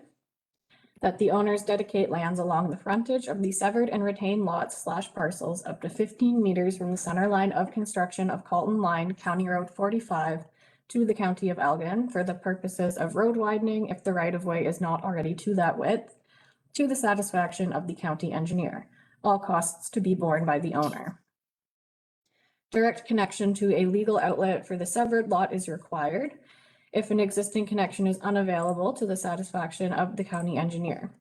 All costs to be borne by the owner. Discharge of water to the county road allowance is prohibited. That if necessary, an entrance permit be obtained from Elgin County for the entrance to the severed parcel. All costs associated with this shall be borne by the owner, and a lot grading plan is required for the severed lot. The Township of Malahide has included the following conditions. for the consent applications 56, 57, and 58. That the applicant initiate and assume, if required, all engineering costs associated with the preparation of a revised assessment schedule in accordance with the Drainage Act, RSO 1990 as amended, with a deposit to be paid in full to the township prior to the condition being deemed fulfilled. If the deposit does not cover the costs of the revised assessment schedule, the applicant will be billed for any additional costs incurred. That the applicant initiate and assume, if required, all engineering and construction costs associated with construction of a new municipal drain or the relocation of municipal drain to be commenced in accordance with the Drainage Act, RSO 1990. All costs to be paid in full to the township prior to the condition being deemed fulfilled. If a lot grading plan is required as a condition of the severance, it should be done in conjunction with the new municipal drain or relocation of municipal drain. That the applicant be required to retain the services of a professional designer and have an engineered lot grading development plan and ditch grading plan prepared in accordance with good engineering practices that are suitable to the township prior to the condition being deemed fulfilled. That all outstanding work orders or bylaw enforcement issues be resolved to the satisfaction of the chief building official prior to the condition being deemed fulfilled. That the applicants initiate and assume all planning costs associated with the required official plan amendment, zoning amendment, minor variance, or other land use planning process as required in accordance with the Ontario Planning Act, RSO 1990, with such cost to be paid in full to the township, and that the required process be completed prior to the condition being deemed fulfilled. That the applicants initiate and assume the full costs associated with the required development agreement in accordance with Section 53 of the Ontario Planning Act. Such costs be paid in full to the township, and that the required process be successfully completed prior to the condition being deemed fulfilled. The owner has the necessary review and lot assessment conducted to ensure that it is suitable for the installation of a sewage disposal system and payment of necessary fees per lot. That all applicable property taxes, municipal fees, and charges be paid to the municipality prior to the stamping of the deeds. That an electronic version of the reference plan be submitted to the satisfaction of the municipality, and that the applicant is responsible to apply and pay all fees to the township with respect to civic addressing, numbers / signage for the severed and retained portions of the property prior to the condition being deemed fulfilled. Thank you, Ashleen. Any comments from any of the members?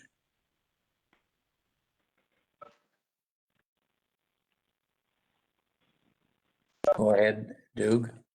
Yes, I noticed in the description in the application, it lists them all as 25 meters by 90 meters and 0.556 acres. But on the pictures we got, it's showing 5621 as a different size than the other two. Are they the same size or are they different sizes? 5621 is 90. The 5621 is a longer property. Sorry. Go ahead. I'm sorry, I don't have the note here, but there's a qualification later in the application about that small section to be conveyed over to the county, I believe. Through you, Mr. Chair, there's actually going to be a portion of that property conveyed to the county road. So there'll be removal of that portion. So they will be 3 of the same parcels. Okay, thanks. I don't really know. Do you have some comments, Mr. Riley? Yeah, just a brief comment on the conditions from Malahide. I noticed that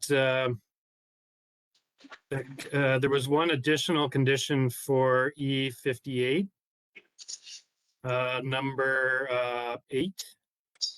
That was not in the other 2 conditions. I just wanted to clarify if that should be there or if it should be removed.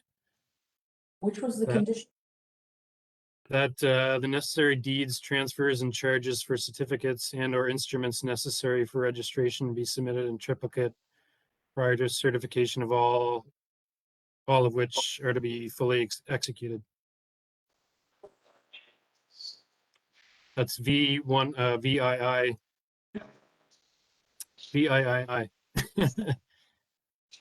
On the last page of the conditions, the first, Of E56 or 57? 58. 58. I don't see it. No, there's no way to, through you, Mr. Chair, there's really no way to know if they meant it to apply or not unless we ask Malahide.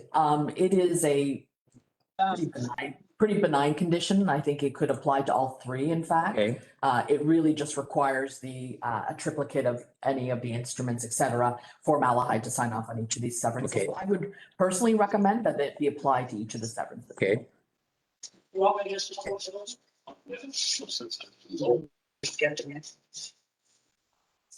Yeah, it's not that I had a problem with it. It just, there was an inconsistency there, which I think should be rectified before this is finalized.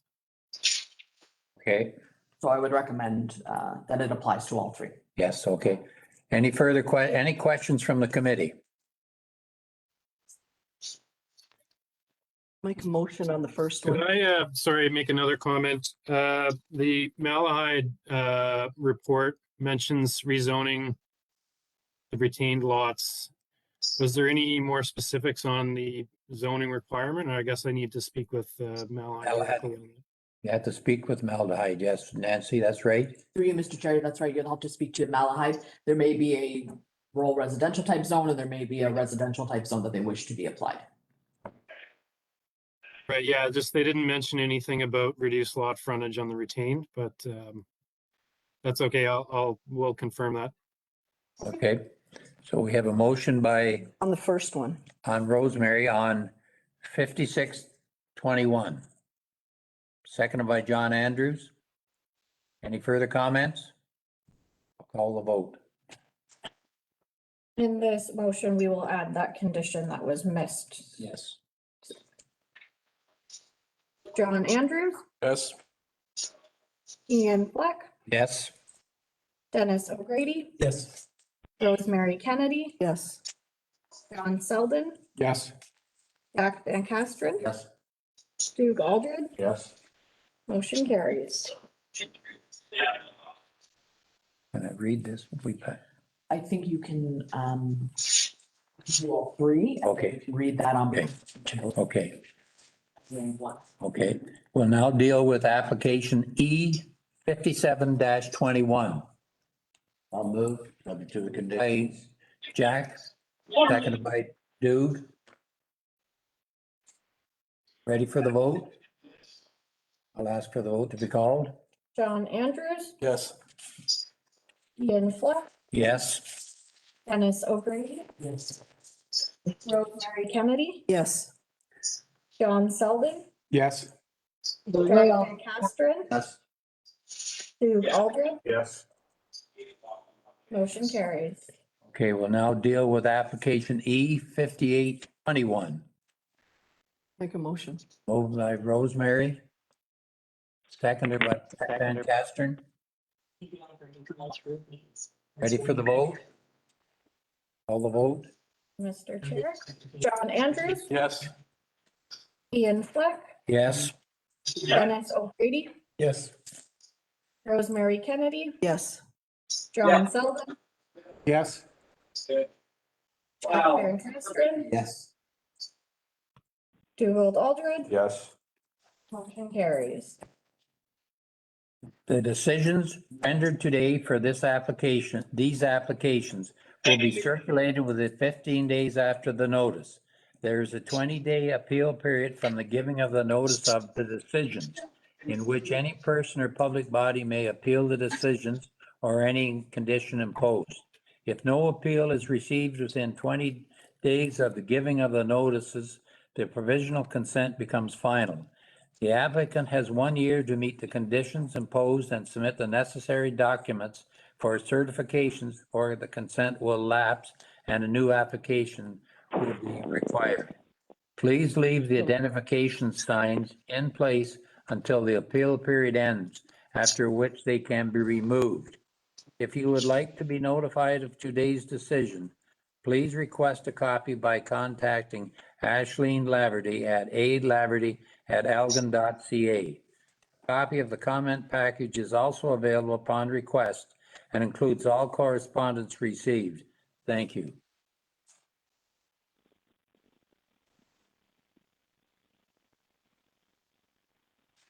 We will now proceed with application E5921. Take notice that an application has been made by Malcolm John Ferguson, 46320 Southdale Line, St. Thomas, Ontario, for consent pursuant to section 50(3) of the Planning Act. The applicants propose to sever a parcel with a frontage of 49.7 meters, 314.40 feet along Roberts Line by a depth of 85.4 meters, 406.82 feet, and an area of 0.424 hectares, 1.05 acres, containing one residence and two storage sheds surplus to the needs of the owner. The owners are retaining 36.75 hectares, 90.81 acres proposed to remain in agricultural use. Applicants or agents and interested parties who wish to speak to this application, please introduce themselves to the committee. Good morning, it's Don Ferguson. I appear on behalf of the applicant in this matter. Thank you, Don. I'll now ask Ashleen to read the comments. Thank you, Mr. Chair. The municipality of Central Elgin has no objections to this application, subject to the provided conditions. Kettle Creek Conservation Authority similarly has no objections, and county engineering has indicated that this application is not on a county road. Planning staff is of the opinion that this application is acceptable from a planning perspective and recommends approval subject to the following conditions. A digital copy of the draft and final deposited reference plan be provided to the County of Elgin, and a solicitor undertaking to provide a copy of registered deed to the severed parcel once completed. Additionally, the following conditions have been provided from the municipality of Central Elgin.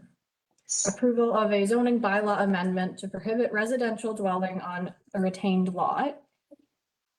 The existing accessory building on the severed lot be brought into conformity with the zoning bylaw. The municipality shall be supplied with a copy of the reference plan, and a drainage reassessment be done if necessary at the owner's expense. Any comments from any of the members of the committee?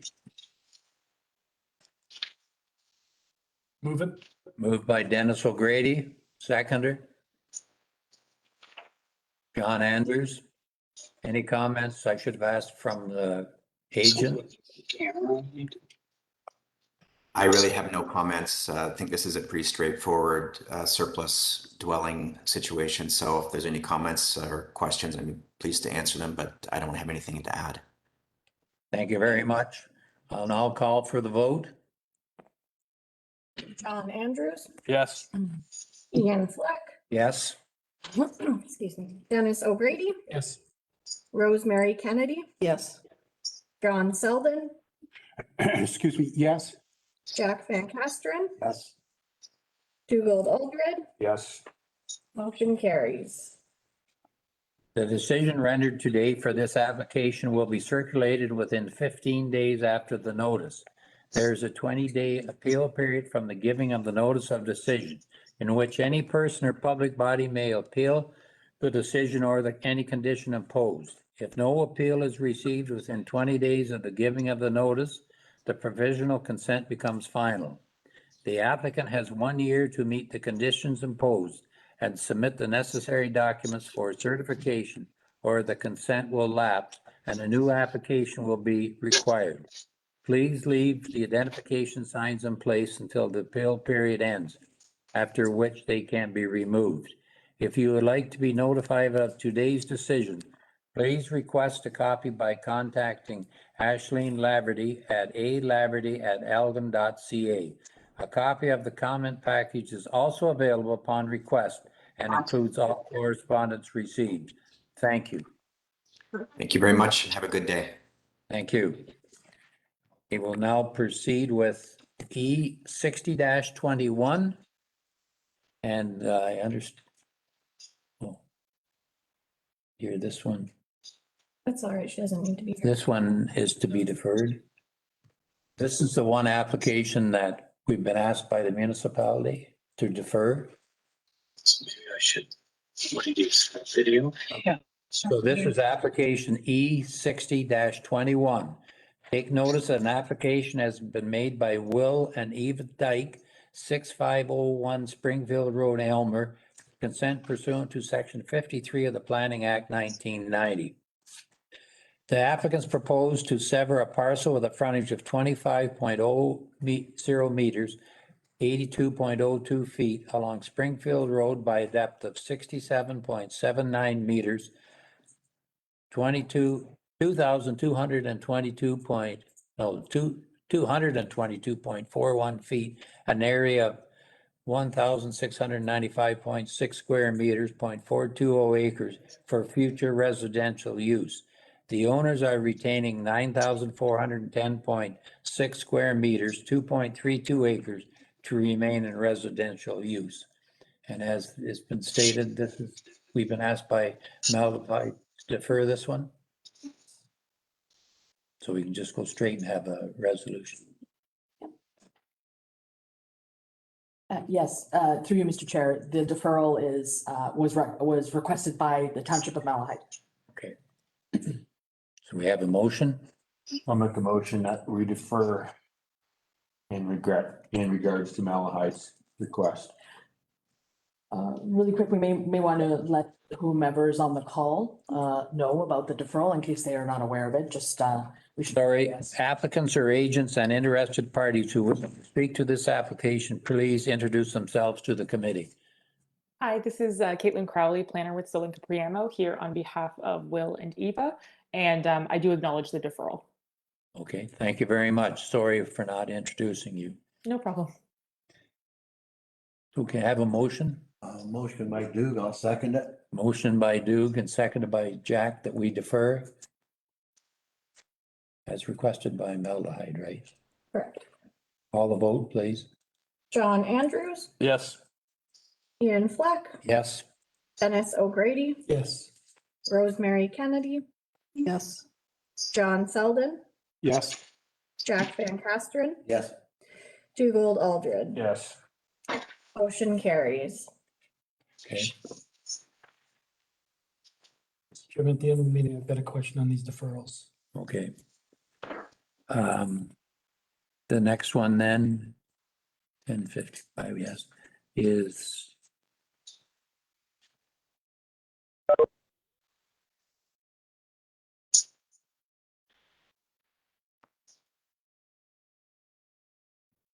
an application E 6121, municipality of Dutton Dunwich.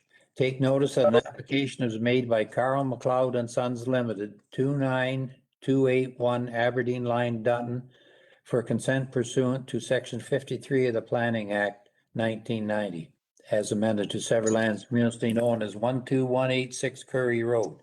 The applicants propose to sever a parcel with a frontage of 41.2 meters, 135.17 feet along Curry Road by a depth of 108 meters, 354.33 feet, and an area of 0.4450 hectares, 1.09 acres, containing one residence with a detached garage, surplus to the needs of the owner. The owners are retaining 40.4 hectares, 99.83 acres, proposed to remain in agricultural use. Excuse me, applicants or agents and interested parties who wish to speak to this application, please introduce themselves to the committee. Hi, it's Tim McLeod speaking. Yes, okay, thank you very much. We'll go ahead, Ashleen, with the comments, please.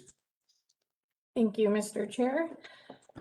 The municipality of Dutton Dunwich recommends approval for the application for consent, subject to their provided conditions. County engineering has indicated they have no objections subject to the conditions related to road widening and entrance permits. Lower Thames Valley Conservation Authority, in consultation with the municipality, waived the requirement for an environmental impact assessment to the satisfaction of the municipality. Planning staff is of the opinion that the application is acceptable from a planning perspective and recommends approval subject to the following conditions. That the owner dedicate lands along the frontage of the severed and retained lots/parcels up to 15 meters from the center line of construction of Curry Road, County Road 8 to the County of Elgin for the purposes of road widening if the right-of-way is not already to that width, to the satisfaction of the county engineer, all costs borne by the owner. That if necessary, an entrance permit be obtained from Elgin County for a new entrance to the severed and/or retained parcels. All costs associated with this shall be borne by the owner. A digital copy of the draft and final deposited reference plan be provided to the County of Elgin, and solicitor undertaking to provide a copy of registered deed for the severed parcel once completed.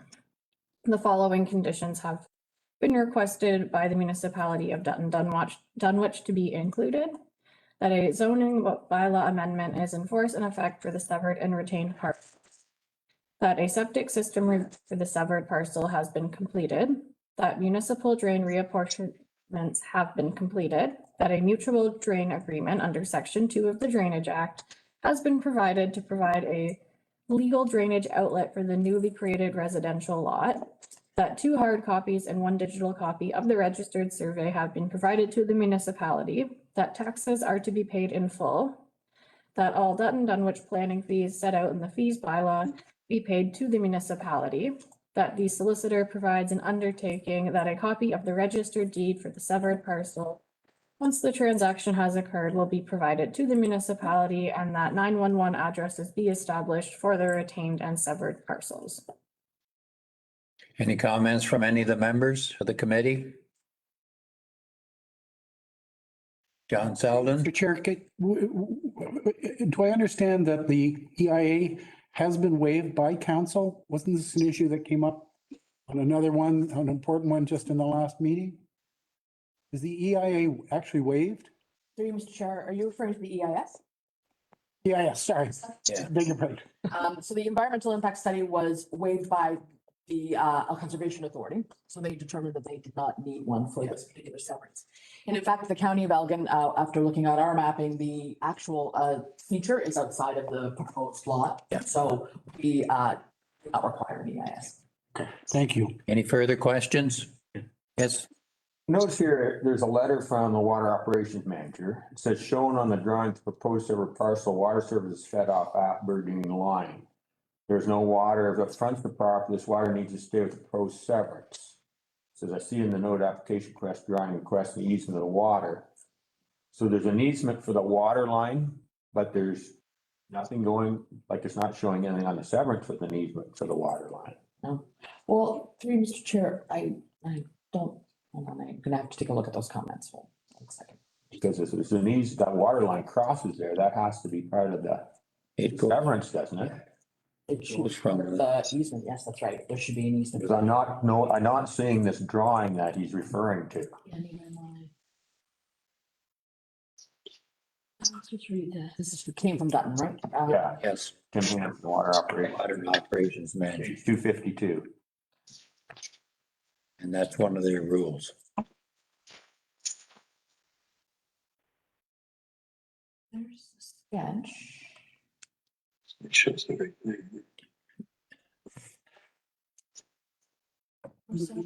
Water services fed off of Aberdeen line. There is no water main that fronts this property. So the water services. Right along. Several portion I see noted on the application request drawing, requesting an easement for the water service. So I'm good with the severance application. Was the application, did they ask for an easement? No, there's nothing. Nothing. Application form? That's why I'm wondering if the water line crosses the field, there has to be an easement going. Yeah. Yeah, there's nothing on the application. Nothing on The application that indicates that there needs to be an easement. Through you, Mr. Chair, perhaps we can clarify with the applicant or the agent that's on the call. Tim?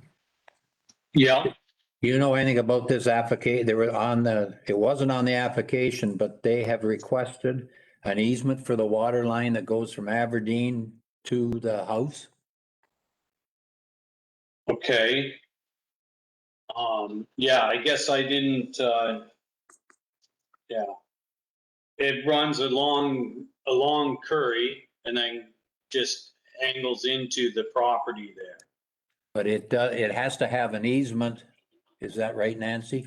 Through you, Mr. Chair, if it's crossing another property to access your property, it would need an easement then. Their water, the operations manager for the waters has requested an easement, which it has to have an easement going across to the house. Because it's two different owners between the farm and the house. So is it on the road property or on the farm property, Ken? Farm property, right? It says it's a proposed easement. Yeah, it probably, It's not on the road. They don't put them on the road. They put them on the. no, it'll be in the farm property, yes. Given that, Yeah. well, it's like, there is it says it's a proposed easement. It doesn't say it is an easement. The diagonal line is. So the water is to that house now, is that right, Tim? Yes, it is. That's been there Yes. for years. It's been there for a few years, yes. How do we go about this, Nancy? Through you, Mr. Chair, you have two options. Number one, you could add it as a condition that they need to come back and get an easement. Or they can, they can request deferral of this application. Yeah. To revise the application to add the easement in and have it shown on their revised drawings as well. And then we can recirculate and bring it back to a future committee meeting. Did you hear that, Tim? That Yes.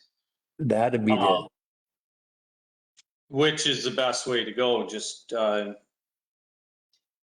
through you, Mr. Chair, if you were to request to just go forward with the application as is today, and we added a condition, you'd be required then to apply for an easement in the future, and that's a fee of $1,250, and that will be a circulation in another committee meeting. Alternatively, you can ask for deferral to revise your application and provide all the necessary information. So that will be deferred to another meeting, and that will be a fee of $300. so we might as well do the deferral. Yeah, we might as well do the deferral and then Okay. get you the information you need then. Yeah. Yes. Okay, we'll do it that way then. If that's you, Okay. you will take that as you requested, we defer it until you get Yeah. that. Okay? So if we just get this stuff ready and then have it for your next meeting then, right? Actually, we'll be in contact with respect to the deadline. I don't know if you can actually get the information. I believe the deadline is 2 weeks from now. If you can get some, get it done in here in 2 weeks, you're. Fees, revised drawings with which shows the extent of the easement that you need. And details of the easement and a revised application, noting the easement that's also necessary. Okay? Okay. Okay, Tim Hansen, the water operations guy, could give him guidance on that, I would think. you speak, Tim, speak to Okay. Tim Hansen. Yeah. Okay. Okay, Thank you. thank you, Tim. Question while we have Tim here, Yo, Tim, hold on for a minute. Yep. if I may, Mr. Chair, just a clarification. The application is in the name of Carl McLeod and Sons. Yes, Yet there is documentation later on in an email that the actual owner is 98% Carl McLeod and Sons, 1% Tim and 1% Randy McLeod. So is that a legal concern that we are presented with an application that's 98% in the name of the applicant? 2% not? I don't know. Mr. Chair, I put that question to John Hogan, our lawyer, and he's not responded as of yet. But I can tell you that normally 98% is considered to be essentially you owning the property.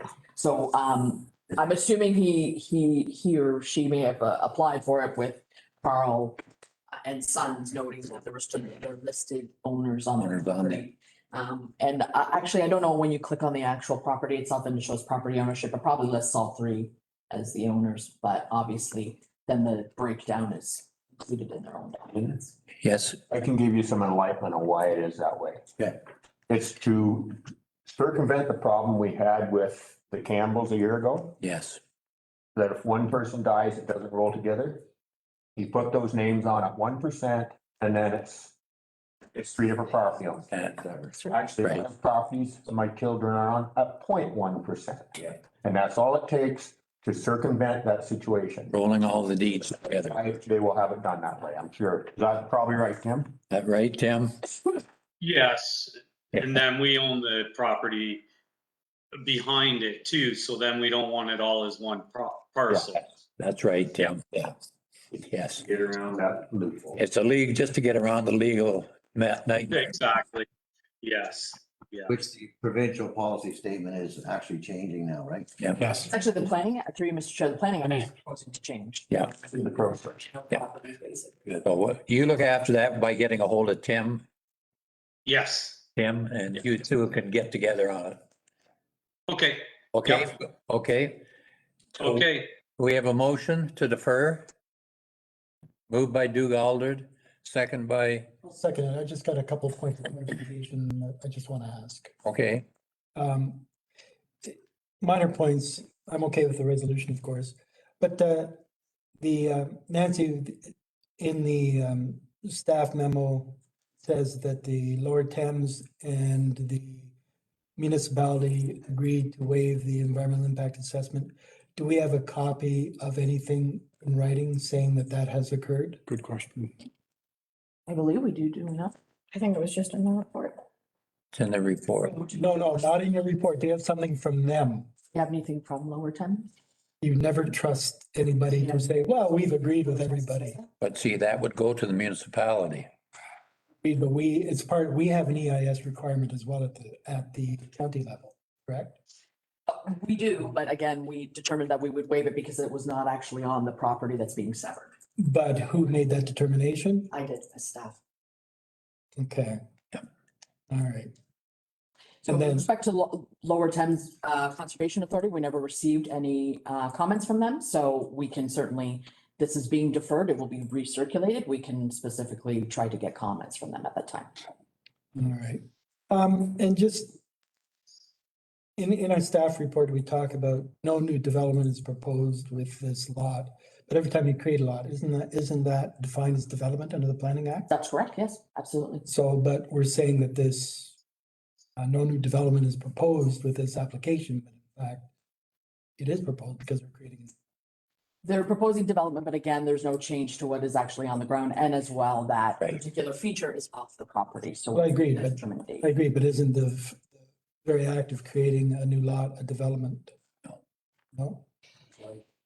It is, and It is technically under the PPS, yes, you're right, they're not building anything. that's right. And is there any issue around the fact that some of our stuff didn't appear on the Dutton Dunwich OP, that the County of Elgin Natural Heritage Features don't appear on the Dutton Dunwich OP? How can they do proper planning if they don't have our stuff on their OP?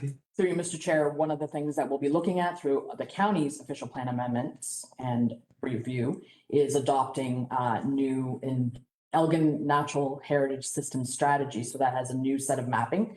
And it would be anticipated that if that was adopted by county council, it would then be adopted subsequently by each of the municipalities. Okay, thank you, Mr. Chairman. Oh, got a motion? And a second. Second, so I'll call the vote. John Andrews. Ian Fleck, Yes. Dennis O'Grady, Yes. Rosemary Kennedy, Yes. John Selden, Yes. Jack Van Castro, Yes. Doug Aldred. Yes. Motion carries. Okay. Thank you. Thank you, Tim. Thank you. So that's the end of our applications. So now we got one thing, inquiry from Land Division Committee members we didn't deal with, right? From the top, or did we?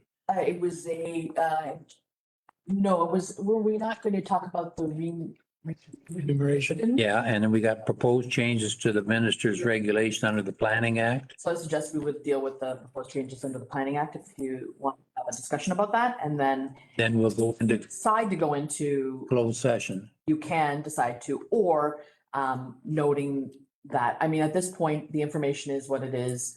The fees for remuneration are set by council. There's no change proposed. So unless everyone really would like to go into closed session and discuss a change to that, I'm not sure. So I'll leave it up to the committee members.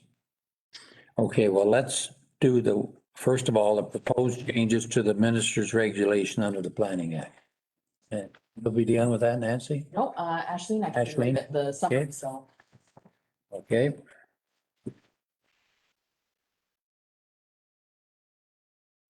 Have you guys all reviewed that as well? I'm not sure what the best way to go about this is. If you've all reviewed it and you have questions, we can clarify rather than me just reading at you. Yeah. Where does it stand now? Is it received, pre-reading? Just a proposal and it, yeah, so that's to be heard. Received royal assent as of June 3rd. Okay. So that means 3 readings plus royal assent, but they have not proclaimed it as of they yet. haven't Yeah. claimed it yet. It's not enforced, but it's pretty close.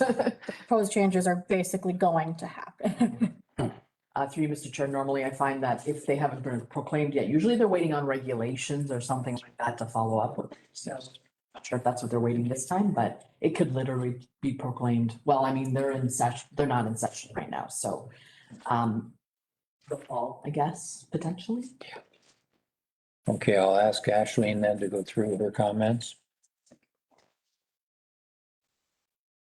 I'll just go through several of the key changes that are going to impact this committee and the committee members. The first change, which I think we're all going to like, is a change to allow the purchaser or the purchaser's agent to apply for the consent, and this will be made transparent on the application. I think as a committee that looks after a lot of rural severances and surplus farm dwellings, I think that will be making our processes far more transparent.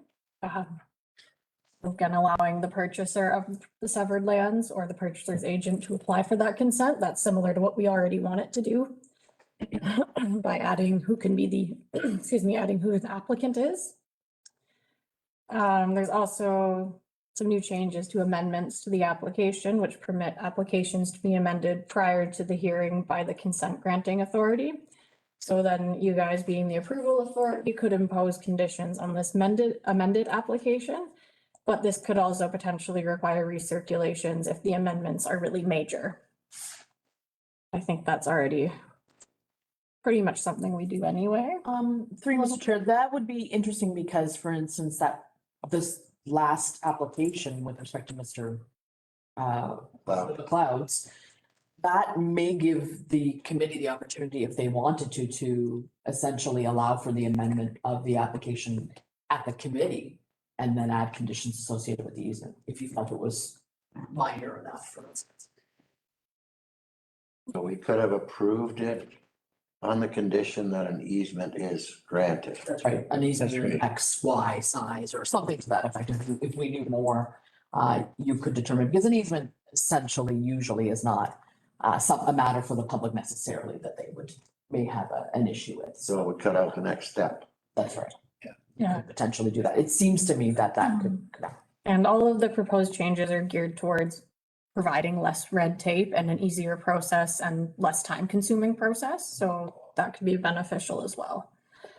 The time to complete the conditions is being increased from 1 year to 2 years. So we're going to hopefully have less requests for extensions and less resubmissions of applications that have lapsed. I think this is a really great change, but that just means we'll have to update some notices and the wording that you say after the decisions.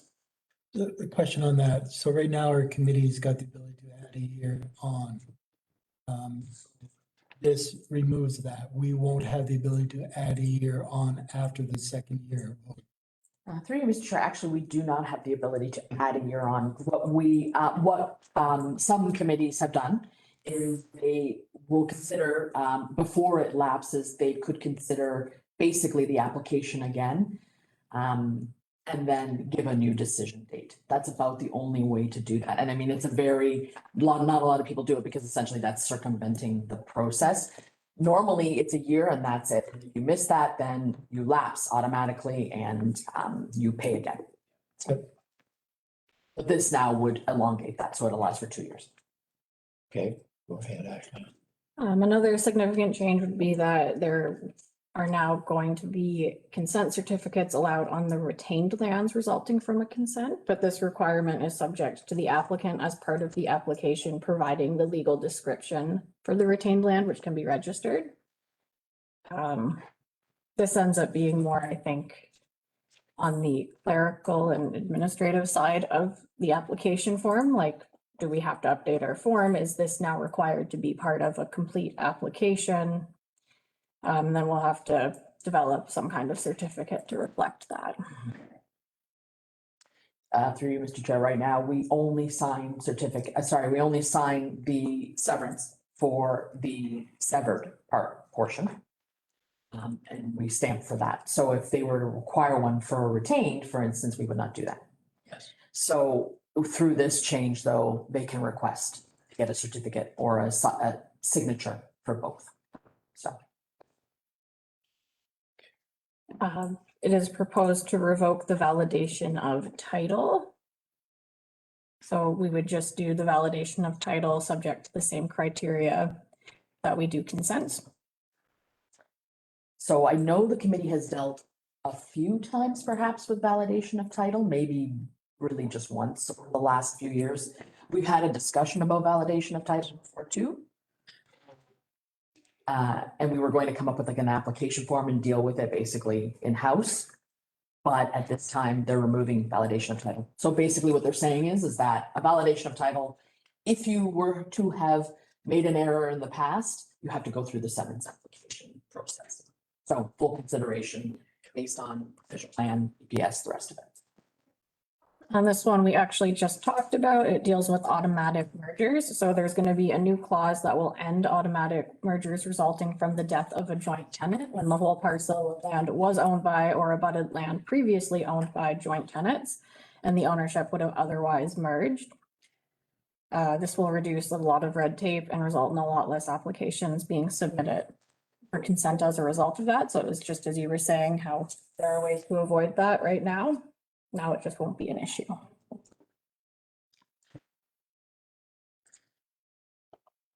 That is basically the biggest changes that you'll see. And as we get more information, we'll obviously keep you guys updated. And when it's proclaimed as well, we'll let you guys know what's going on. Okay, thank you, Ashleen. Any comments or any questions? Just one, further to the previous McLeod application, I'd be very interested to hear from the legal opinion of our lawyer that you approached, Nancy. I just wondered if we're setting ourselves up for a legal issue by allowing severances for 98% ownership, surplus farm dwelling. Legally, is it accurate or isn't it? Well, we're starting. Reason behind it. I know, but we're starting to see more of this now, buying farms. Yep. And I know a young fella in Northwest Middlesex bought 2 more farms. And he's done the same. He's got 4 children, so he's got their names because he owns so much. He owns like both sides of one road. He owns them all and he bought behind them. So he's got to get them. But if the applicant legal owner, As long as he owns, other surplus farm in that exact same name, is it a surplus farm dwelling? That's my legal question. oh, and especially when lawyers now are telling farmers, I know. get another name on there, even at 1%, as Duke says, or 2%. I know why it's done, and I agree with it, but the only way to beat the stupidity of the system, which is now apparently being corrected. Yeah. But, you know, in my case, Setting ourselves up for legal situations where we're making approval on applicants' names that aren't accurate. you were all here when we had that one from Dunwich. And it has raised more questions across the whole province of Ontario. It has just brought everything to a head. And it's surprised how you can find out and hear about people, young people. The farmer himself killed, but his wife owned that farm and the one next door. And all of a sudden, Because prior to Campbell's being in there, here, I thought I had everything straight. Hey, I left here that day, I realized I had nothing straight.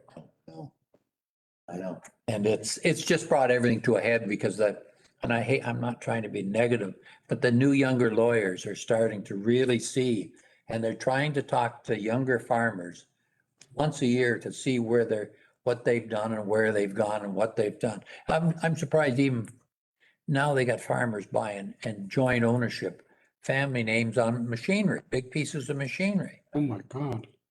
Well, here's my scenario in my head that John's the dad. He's the older one.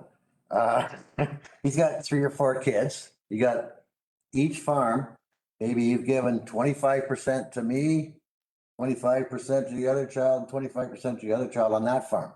Then you switch the names on the next farm. Then you switch the names on the next farm and percentages. So where is it going to become an issue? If 98% ownership is okay, is 75% ownership okay? Is 60% ownership okay? Is 51% ownership okay? Should be. This is what I'm concerned about, legally speaking. Because Deal with insurance and the legal documentation that's required. I'd be very interested to hear the response from the lawyer that Nancy has approached. I can see this being a quagmire in the future for us as a committee. I think Doug is right, though. 2% is what most lawyers are recommending, 2 or 4%. They'll recommend the lowest number possible. Yeah. 0.1, because the reason they do that, they said, so your kids get married and it doesn't work out. Yeah. Right. All of a sudden, your $2 million farm, that spouse is entitled to 1%. Right. So do you want to give them, so he says, all you have to do is 0.1%, that's all you have to have. You gotta be thinking so far ahead that. That's kind of what I'm doing. Remember the 1 foot by 1 foot? That worked for how many decades? Then it became a legal issue. But let's, Anyway, have we all heard enough on this from her? And Ashleen's going to bring up more to us on the changes that are coming in when they do come out. We'll be kept up to date. What about, and if we're going to discuss remuneration just as comments, do you still, some of you want to go in closed session? I'm not anxious to today, but I just have a question on it. And I'm looking at the one I did for Chester Galinsky. He had 3 lots, bang, bang, bang. Yeah. I shouldn't be paid bang, bang, bang. It's 1 in my mind because it's right. I'm there anyways. You know what I'm saying? Yeah. And I would like to see that changed. I disagree, actually. We do enough of our agendas where we often either don't have any property on that we're reviewing for our particular municipality, and sometimes we have several. If occasionally you get a cluster, I don't think it's an issue to change. And the way I look at it right now, and Rosemary, I know is, look, we're going to get a lot of clusters. They're going to come out our ears in the next, like, I can't believe between West Elgin and every county road, everybody's out there and you got surveyors acquiring to do it. So there's going to be more than we can handle because it's 4 you can do per farm. So you're going to get 4. A lot of people are looking as a way I understand in West Elgin, the surveyors were telling me they've got 7 applications on county roads that were up survey for. And it's the same in Dutton. We've got over 10 requests on the county roads. Start doing this. so this is infilling? It's ended up in inlet filling because they can do 4 lots, but you're going to get 4 lots maybe here and then down the road, you got another. I don't think the municipalities can afford it because their water lines, some of the water lines aren't going to handle that without somebody paying a horrendous price to update the water lines. Now, we're all right, but some municipalities are in desperate need of more water. And they want to put water lines in and they can't get enough water, pipeline water, without spending a massive amount of money. That's the only thing I say. It's going to come down, I think, but make the recommendation because we can only make a recommendation to county council. So through you, Mr. Chair, I mean, the county council sets the remuneration. Committee members don't get paid, okay, other than compensation for these applications this way. So certainly, as it stands right now, I mean, some may think it's overpaid, some may think it's fair. That is what it is, and that's what you would get. Like each cluster is $240, right? I think it's 150 per. Is that? It's 150 for half a day, 300 for a full day, and I think it's 60 per application. 60 per application. So if you have 4 applications, it's $240 right now. But I look at Chester's, why am I getting paid that extra $120? Government just takes it anyway. I agree, and I think maybe we just say to county council, when you, next time you review the land division, that's one thing to look at. And this is all paid too within the fees that are collected, correct, from land division? Yeah, we don't. Yeah, it's none of the county money. That's right. Well, it comes out of the LDC budget. Right, but it's from the fees that are collected, yeah. Jack, and then I guess you did. My only comment is, being a newbie on this committee, I was told it's only one meeting a month. You get $150 for half a meeting. Not that I'm doing it for the money, but to Dennis's point, when you get that package, the pre-information package is over 200 pages, then the application final package is over 200 pages. There's a lot of reading. That's a lot of time. I'm a volunteer. You're working full time and you gotta get all this reading in before the next meeting. Not that I'm complaining, I'm just saying, it's not just $150 for being here for a half a day. I agree. And I Money. I think it's a normal aspect on our suggestion, Mr. Chair, but and unless it's overwhelming numbers of clusters, no, I think it's fair the way it is for the amount of time that we put in to prepare for these meetings. Well, I'm not saying that, but I'm saying this may be something that county council will look at a year from this fall. Yeah. Because they'll be looking at a year from October. No, From October is Yeah. if they see that there's all of this going on, it's up to them to make the change. But I agree, you drive there a couple of times, and at some of those clusters, you're gonna see the signs moved. I don't know about you, but like I had to go to the 401, I had something at the 401 at the service centers. I had to look at those signs pretty near every day, but I got $60 for each side and that was fine. It didn't bother me, but I had to because the signs were being taken down every day. Every night you go by and they'd be laying on the ground. What do you do in that case, sir? In that case? I just would, I had the fellow for each side that was foreman and said, hey, do you need more signs? And I had got some more signs from the office here and took them out there because I think we went through at least 15 or 20 signs on each side of the road. I ran into that the first time on the first application today where I went out to check signs 3 days in a row, 14, day 14, day 13, day 12. I didn't know what to do, so I can't see anything now and If you feel that's what you want to do on it, you want to make a change, fine. But I think right now, personally, you're doing a lot of running for it.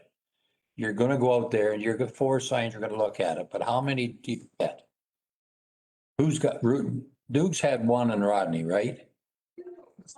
You've had, I've had quite a few because of Glenn Jones's and all that too. well, you get, yeah, because it's a central area where we're not booming with it up here. We're not trying to get it in. It could be up to the committee member to say, no, I don't want that. I'm wondering if you want to do it that way or if you don't. I don't. Away from me anyway. I don't think the county, personally, I've asked some of the county council, they're not going to look at it till a year from October. And they do the budget. When they're. Depends how close these are to where you live too. Yeah. You gotta drive 25 miles to look at this application. It's a difference than if you gotta drive 2 miles. Yeah. Like it's, Yeah. and some of them are a long way, some of them are close. It's just, Yeah, well, it all averages out. yeah, you're on one side of your municipality, it's a long ways to the other. That's what I chose to. Just at the very end of mine. Actually, Dennis brought up earlier today that we weren't asked about whether or not we checked our signage today. Sorry. I'm not dumping on you, Mr. Chair. Sorry, I didn't. Is that, and yeah, I didn't go back to previous minutes. Is that always stated in the minutes that the members all agreed, verified that the signage was up? Because that should appear in the minutes. It should be in the minutes. Could be in it. It's always on the front page of the agenda. It used to be signs. And I'm thankful I get the agenda this way. And while we're talking about that, I used to be, when you had the computer, the old way, you pressed the button on the agenda and it went to that application. You pressed the button here and it went back to the agenda, then you pressed agenda. Mine doesn't. I would, No, but it doesn't anymore, but mine did that till a year ago. Through you, Mr. Chair, we can add that into our agendas from now on. It's a function you have to do in Acrobat. Well, So you add, it's like a bookmark that you. I just find it, I'm going back and forth. Well, maybe we need a course in that. just steal her computer right there. Through Mr. Chair, we can also provide you with hard copies, which would make it a lot easier of just the notices. Yeah. Okay, is there any further comment? But do you all understand that really county, I think we should make our decisions and we'll finally give Nancy a list, but we've got to, talking to some of them, nothing's really going to be decided for a year. Because that's when they sit down for land division because in a year from October, they'll be setting committees for 4 years again. So that's when they look at the whole package. January 2023 is when the committee changes. Yeah, January. So a year from this. So we'll have Year left. yeah. After, 1 year from November's meeting. Okay, we're still streaming, so do you want to go into closed session to discuss this, or would you prefer to discuss it at a future meeting? I think we just see how it's going to go. Yeah. Personally. Okay. Because I think if you start running back and forth too, so let's see just how it works out and then we can give a suggestion to that. Yeah, I got Mr. Chairman, just a couple of things related to that. And following up on Rosemary, some of the municipalities out there away from here are treating those fours as a single application, even if the measurements are slightly different. So maybe that's something staff could look at. And there may be times where rather than 4 separate applications, it's one application number with 4 lots. So that's being done elsewhere. So maybe that's something that staff could look at. But and it might apply. legally, for every severance, we have to have a complete application and a number. Yeah, but legally, there's been some stuff going on. They talked about this at the conference. So But they're not allowed, it's not legal. I was at a meeting not long ago with a number of representatives from different committees of land division and Ernie Hardeman, 3 or 4 of his. And he said some of them are getting their fingers burnt pretty bad. Well, I'll have to say that a lawyer on that conference call disagreed with that approach. Wow. So Get 10 lawyers or you get 10 different opinions. Exactly what's happening. Fighting each other. the second thing that I just want to verify, we don't have, I know we get 150 for a half day and 300 for full, but is it defined anywhere? It's not, I couldn't see it in our bylaws. It's not defined anywhere where that break mark comes. So do we want to just leave it as kind of a casual thing and we decide ourselves? Or do we say after 3 hours, 3.5 hours, 4 hours, then that's considered a full day? It was in the minutes for county council. Yes. We used to get those great big thick books with the whole year's stuff in them. And I remember reading it in there. Yeah, because I just looked at it's not in our info package that we got. No, it was in the county council.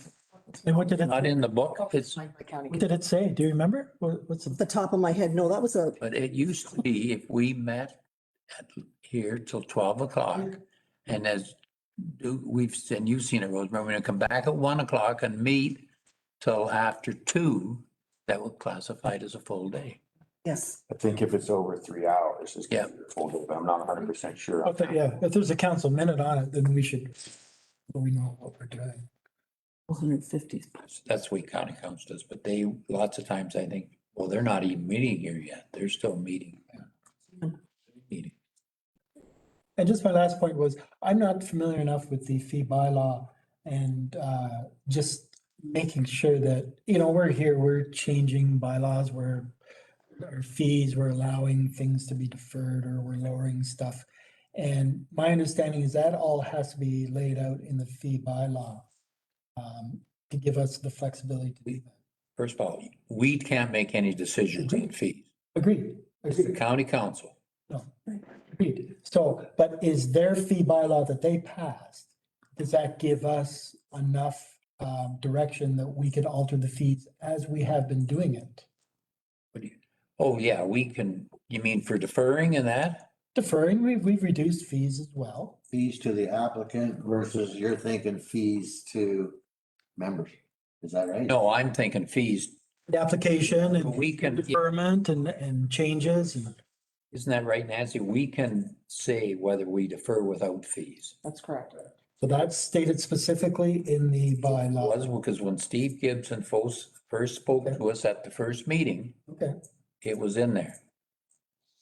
But there's not that many. There hasn't been that many over the year, 3 years. I know. Well, in the one today, there was a wrong on both sides and part of it was ours. So on that one, we can't charge an extra fee when we made a mistake. If it would have been all the other persons, Yes, sir. we probably have the right. I've seen that. We've charged, there's not many. There's some that we've said there is a fee.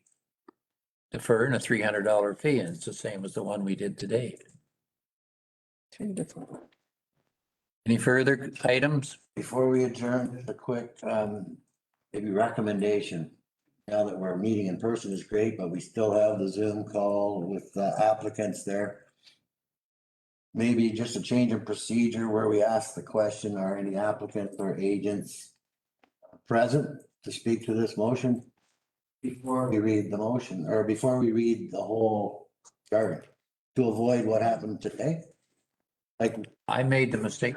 Normally, I'm supposed to introduce, and I missed one, but I normally, at the end of what is read, I then ask for the agents before I ask Ashley, and I missed that on one. I saw. that's my point, Mr. Chair. I'm not being negative. I'm saying, could we change that procedure to you asking that question before the applications are read?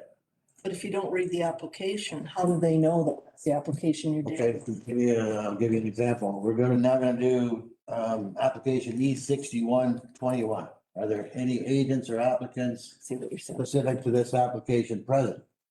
Then if they start moving their mouth and we can't hear them, we go, uh-oh, something's up. So today we read 3 applications in full detail and didn't realize that they could not hear us. I'm just considering a change of procedure. That question before we get into the action. Would make sense to me. Think it over. Think it over. Any further items? Until after the last meeting, our agent, Mr. McKillop, is now going around the countryside telling people, you don't have to be a farmer to sever farm versus now anybody can do it. Right, that's the problem. Because I was at a barbecue and somebody said, so I said, I can sever my farm now. I don't have to be a farmer. I said, not really. I got the same thing from 2 other people and excuse me, we're still on, the other side, people can hear us? Yep. This is still streaming, so. Adjourn. Motion to adjourn. Okay, move the motion, moved by Rosemary Adjourn. All in favor? Carried. I don't care. I spoke the truth. I don't care if he's sitting there and heard it. I know, I got it as chairman, I gotta be, but Mr. Chairman, I had a